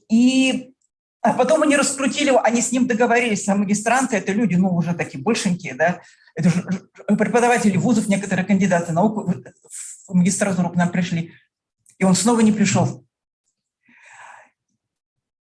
И вот мы сейчас в стадии понимания, что такое происходит, и я так понимаю, что здесь отчасти, видимо, системная какая-то, может быть, образовательная проблема, отчасти установка мусульман на такую замкнутость, которая… То есть как только это все возродилось, оно возродилось в том виде, как было до революции. Раз. И отчасти потому, что это люди не готовы работать с образовательной средой, но хранящие свою традицию, воспроизводящие ее. И им очень тяжело выходить в окружающую культурную среду, современной масс-культуры, гаджетов и всего такого. То есть тут, мне кажется, что здесь такой букет проблем. В данный момент, то, что могу сказать, что это наш вызов, да, над которым мы работаем, и спасибо коллегам за очень прекрасные доклады. Кое-какие версии того, что происходит, возникли. И мы, как говорится, будем думать. Вот у меня, пожалуй, все. Спасибо за внимание. Спасибо огромное, Наталья Ивановна. Коллеги, 2 доклада, оба онлайн. И первым сейчас в онлайн выступающему хотел бы предоставить слово из Республики Кыргызстан. Это Ахметов Нурлан Алымкуловна. Ахметова, прошу прощения. Да, Ахметова Нурлан Алымкуловна, доктор педагогических наук, профессор, заведующая межфакультетской кафедрой русского языка Кыргызского национального университета, город Бишкек, с докладом на тему сотрудничества филологов Кыргызстана и России в онлайн-клубе «Слог». разрешите поприветствовать участников конференции. Мы благодарны за то, что нам была предоставлена возможность выступить на этой конференции. Мне бы хотелось рассказать о сотрудничестве Башкирского государственного педагогического университета и Киргизского национального университета имени Джусупа Баласагына. С приветственным словом уже выступил наш ректор Канат Джалилович Садыков. Итак, университет при поддержке ректората в 2020 году победил в конкурсном отборе Министерства просвещения Российской Федерации по инновационной ведомственной программой научно-методическое и кадровое обеспечение обучения русскому языку и языкам народов Российской Федерации с проектом «Клуб по интересам СЛОП». То есть это общество людей, открывающих границы. Реализация этой заявки предполагала открытие Центра открытого образования на русском языке и обучение русскому языку в Республике Кыргызстан. Башкирский государственный педагогический университет обратился к КНУ имени Джусупа Баласагына, так как реализация гранта предполагала сотрудничество со странами, входящими в СНГ, или БРИКС, или АСЕАН, или Европейский Союз. Ну, флаг подхватила межфакультетская кафедра русского языка имени Джусупа Баласагына. Был создан клуб СЛОП, который в настоящее время объединяет преподавателей русского языка, учителей русского языка и литературы, студентов, проживающих в России и Кыргызской республике. Была организована информационная поддержка деятельности клуба в социальной сети ВКонтакте. Целевой аудиторией этого проекта были учащиеся, студенты, учителя и преподаватели школ и вузов Кыргызстана. На выбор в качестве площадки для реализации проекта Республики Кыргызстан был обусловлен общими особенностями функционирования русского языка в поликультурном пространстве тюркоязычных государств СНГ и в Республике Башкортостан. Кроме того, Башкирский государственный педагогический университет имени Акмуллы и КНУ имени Джусупа Баласагына активно сотрудничают с 2016 года. В рамках этого проекта была организована электронная площадка онлайн-сотрудничества с КНУ имени Джусупа Баласагына и другими образовательными организациями Кыргызстана. На сегодня было проведено 5 онлайн-заседаний клуба. Были проведены онлайн-тренинги интерактивной школы ораторского искусства «Как слово наше отзовется». Были проведены вебинары, например, работа с электронными лексикографическими источниками, подготовка научной публикации на русском языке, вебинар «Изучаем русский язык с помощью электронных ресурсов», онлайн-лекция «Новые процессы в русском и речевом этикете». На публичной странице клуба в социальной сети ВКонтакте было зарегистрировано 227 участников, из них 176 граждане Кыргызской республики. Это было тоже одним из условий этого проекта. В работе каждого онлайн-заседания принимали участие более 100 преподавателей всех вузов Кыргызстана, не только столицы, но и регионов. Большой общественный резонанс получил организованный нами среди школьников и студентов международный онлайн-марафон «Читаем стихотворение Мустая Карима на разных языках». Стихотворения Мустая Карима читались на киргизском, английском, башкирском языках и других языках. На конкурс подали заявки более 200 человек, а на странице слога ВКонтакте было опубликовано 187 видеосюжетов. До сих пор ежедневно фиксируется более 100 сообщений по этому мероприятию. В конце сентября БГПУ имени Акмуллы опять организовали конкурс «Я хочу рассказать о родине на русском языке». Необходимо было снять видео рассказа студента о Кыргызстане. 49 студентов участвовало в этом конкурсе. Это был первый тур, то есть вот это видео, это было первый тур. А второй тур должен был проходить офлайн в Уфе, но в связи с эпидемиологическими ограничениями 3 победителя не смогли приехать в Уфу на очный второй тур. Однако это было проведено, второй тур был проведен онлайн, и студентам очень понравился этот конкурс. Они с удовольствием участвовали в нем. Сейчас была создана концепция Центра продвижения русского языка и культуры имени Мустая Карима. В Киргизском национальном университете имени Джусупа Баласагына создается Центр продвижения русского языка и культуры. Это будет кабинет имени Мустая Карима и Чингиз Айтматова. Сейчас разрабатывается положение о центре. Ну, наверное, об этом говорил наш ректор Канат Садыкович. В настоящее время студенты университета, нашего университета, проходят курсы русского языка. Таких занятий 11. Уже более 30 студентов через платформу СЛОК прошли курсы русского языка. И не только наш университет участвует в этом, а многие вузы Кыргызстана. И не только столицы, но и регионов.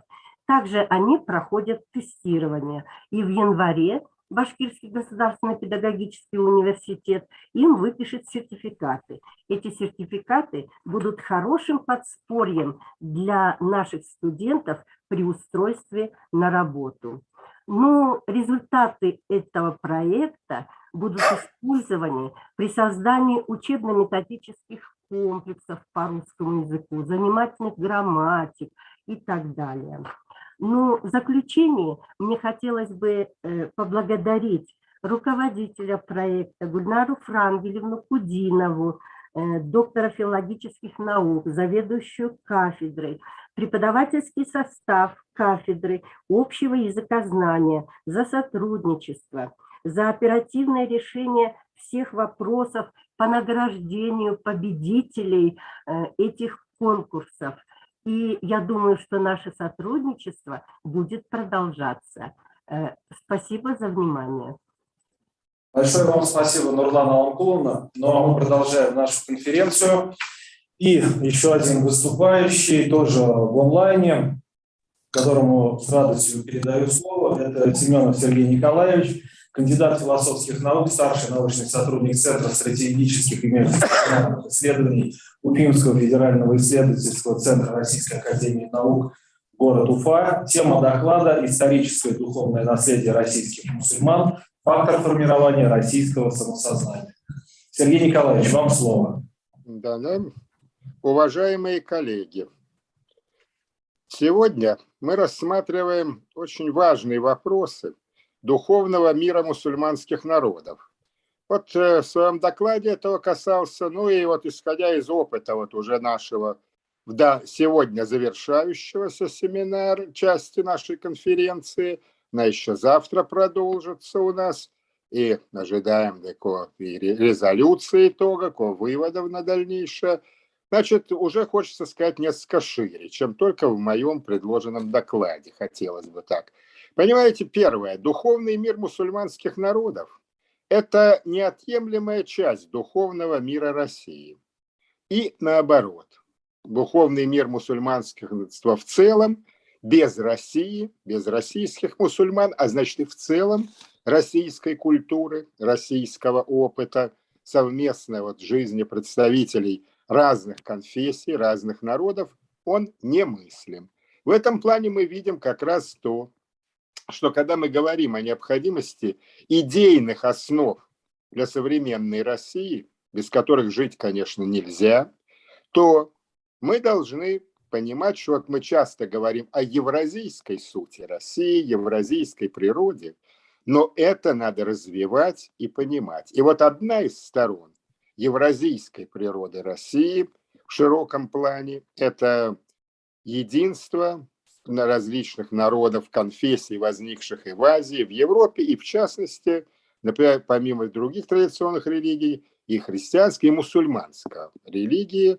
Тем более, что ислам – это не, мы понимаем, не какая-то внешняя или незначительная часть духовного наследия России, а это одна из существенных, важнейших частей нашей духовной жизни. Если мы правильно поймем нашу более чем тысячелетнюю историю, то соединившиеся органично народы в ней уже многие издавна уже были народами исламскими, народы православия. Соединилось все это в одно целое достаточно давно, и теперь это наша общая история. Ее не надо вести, например, только с какой-то одной стороны.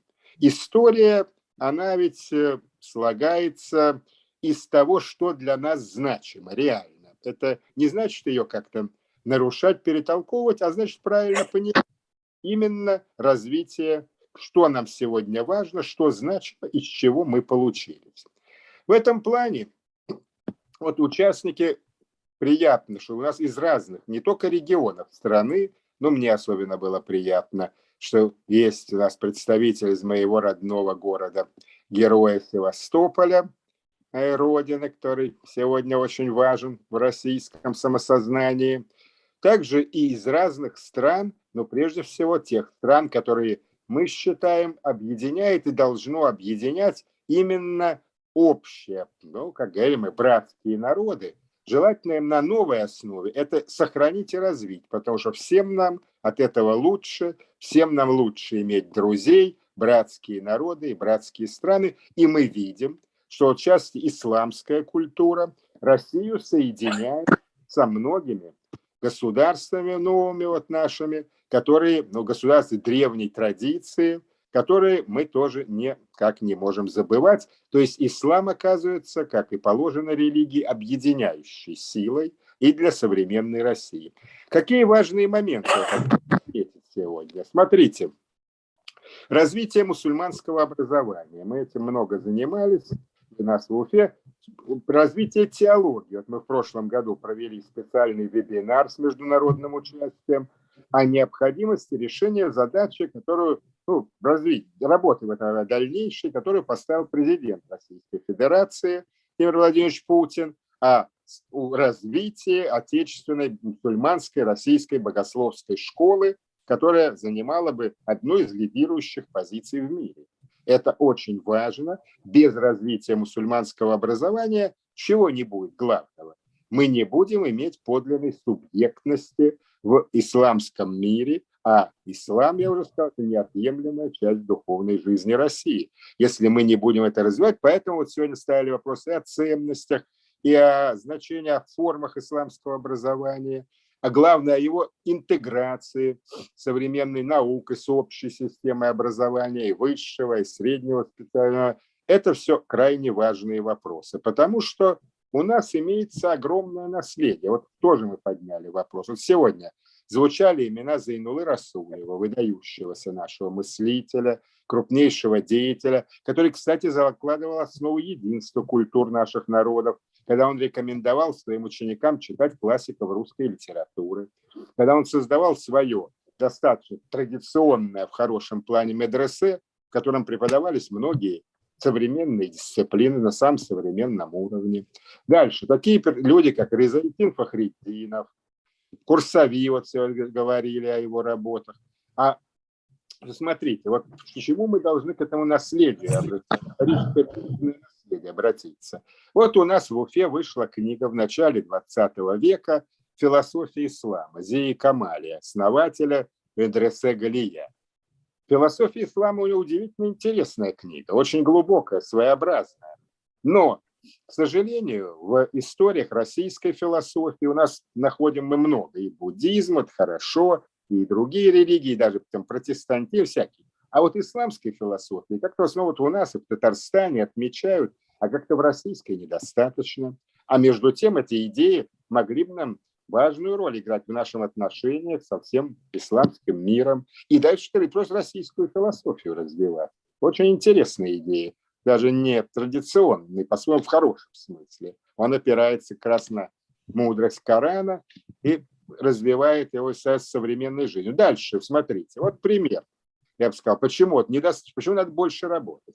Вот мы в Уфе провели 7-й Российский философский конгресс. Пока вот больше и не удалось из-за пандемии. Следующий в Москве все никак не могут провести. Я предлагал в свое время сделать секцию «Философия ислама» именно в Уфе. Круглый стол. Но, к сожалению, вот недостаточно люди поработали, не получилось. Пришлось включить традиционную сферу философии и религии, а, наверное, можно было бы сделать очень важное тут движение. Тем более, это вот именно исследования нужны вот в этом плане. Смотрите дальше.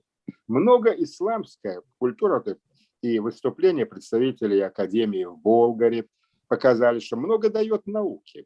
Очень много. Тут и пониманию перевода, понимаю филологии, чисто я говорю о науке обычной, позитивной, так сказать, науке. Дальше, смотрите, исламская мысль оказывается очень интересна для современного компьютерного моделирования, поскольку традиционная исламская философия много занималась вопросами отношения Творца и сотворенных им субъектов. Современное агент-ориентированное моделирование, пусть в упрощенном виде, но делает именно это. Как относится проявление какой-то самостоятельности моделируемых агентов к их заданному их условиям. Дальше. Современные мы обсудили сегодня новых российских мусульман. Другой уровень образования, культуры, жизнь изменилась. Тоже очень важно. Это надо нам и надо России. Как говорил Исмаил Гаспарский, которого тоже мы сегодня упоминали, именно российские мусульмане должны стать одними из лидеров и патриотизма в России, и в исламском мире развития культуры, да и самых лучших идеалов ислама. Видимо, это очень важный момент. Мы видим, что связи российских народов и международные связи во многом связаны именно с историко-духовным наследием и его российских мусульман и его сегодняшним развитием. Далее. Очень важная тема. Я вот в своем докладе поднимаю в тексте статьи, сегодня ее подняли. Патриотизм российских мусульман. Патриотизм российских мусульман. Это действительно важная тема. Вот мы издавали журнал «Родина» в Башкортостане у нас к одному из юбилеев Победы, но это не последний, недавним. Но и вот там мы включили, и большой интерес вызвало в Москве. Это журнал «Родина», знаете, издается в Москве, что какие были обращения именно муфтия Абдрахмана Расулева, кстати, сына Зайнулы Расулева, знаменитого, его патриотические действия, там целый ряд моментов. Очень было интересно. Это было в какой-то мере даже новым для москвичей, потому что мало это действительно освещалось. Я, у вас 3 минуты. Да, предложил. Алло? 3 минуты, Сергей Николаевич. Да, заканчиваю. Например, такое, что важно, некоторые памятные якоря, памятники истории. Например, вот мечеть как раз в Севастополе. Мечеть, созданная во имя Черноморского флота России, который открывал командующий флотом. Это было в 2013 году, где Исмаил Гаспарский произнес первый намаз, и которую не так давно, к столетию, восстанавливать помогали и из Чечни, и из Уфы. И вот верховный муфтий Талгат Таджудин подарил двери вырезные и так далее. То есть опять это вот пример того, что мы должны помнить. Вот такие знаменательные сооружения с историей мы должны помнить и знать. Значит, выводы, я бы сказал, какие хотелось отметить сегодня. Ислам – это, во-первых, российское явление, то есть это российская, одна из российских религий. Это вроде все мы и так знаем, но это надо всем донести до сознания. Ислам для нас не что-то внешнее, а это наша российская культура, российская вера, которая неотъемлемо связана с другими. Это неотъемлемая часть российской духовной жизни. И главное, наверное, это мощный потенциал для прогресса нашей страны, для ее развития во всех сферах. И для этого надо работать в этой сфере, это использовать. Спасибо за внимание. Большое спасибо вам, Сергей Николаевич. Большое спасибо всем участникам сегодняшнего пленарного заседания, всем участникам конференции. Я приношу извинения от лица организаторов конференции, то, что мы на час задержались от запланированного времени, планировали в 17:00 закончить, но такие интересные доклады и выступающие, все профессионалы своего дела, действительно духовный мир мусульман.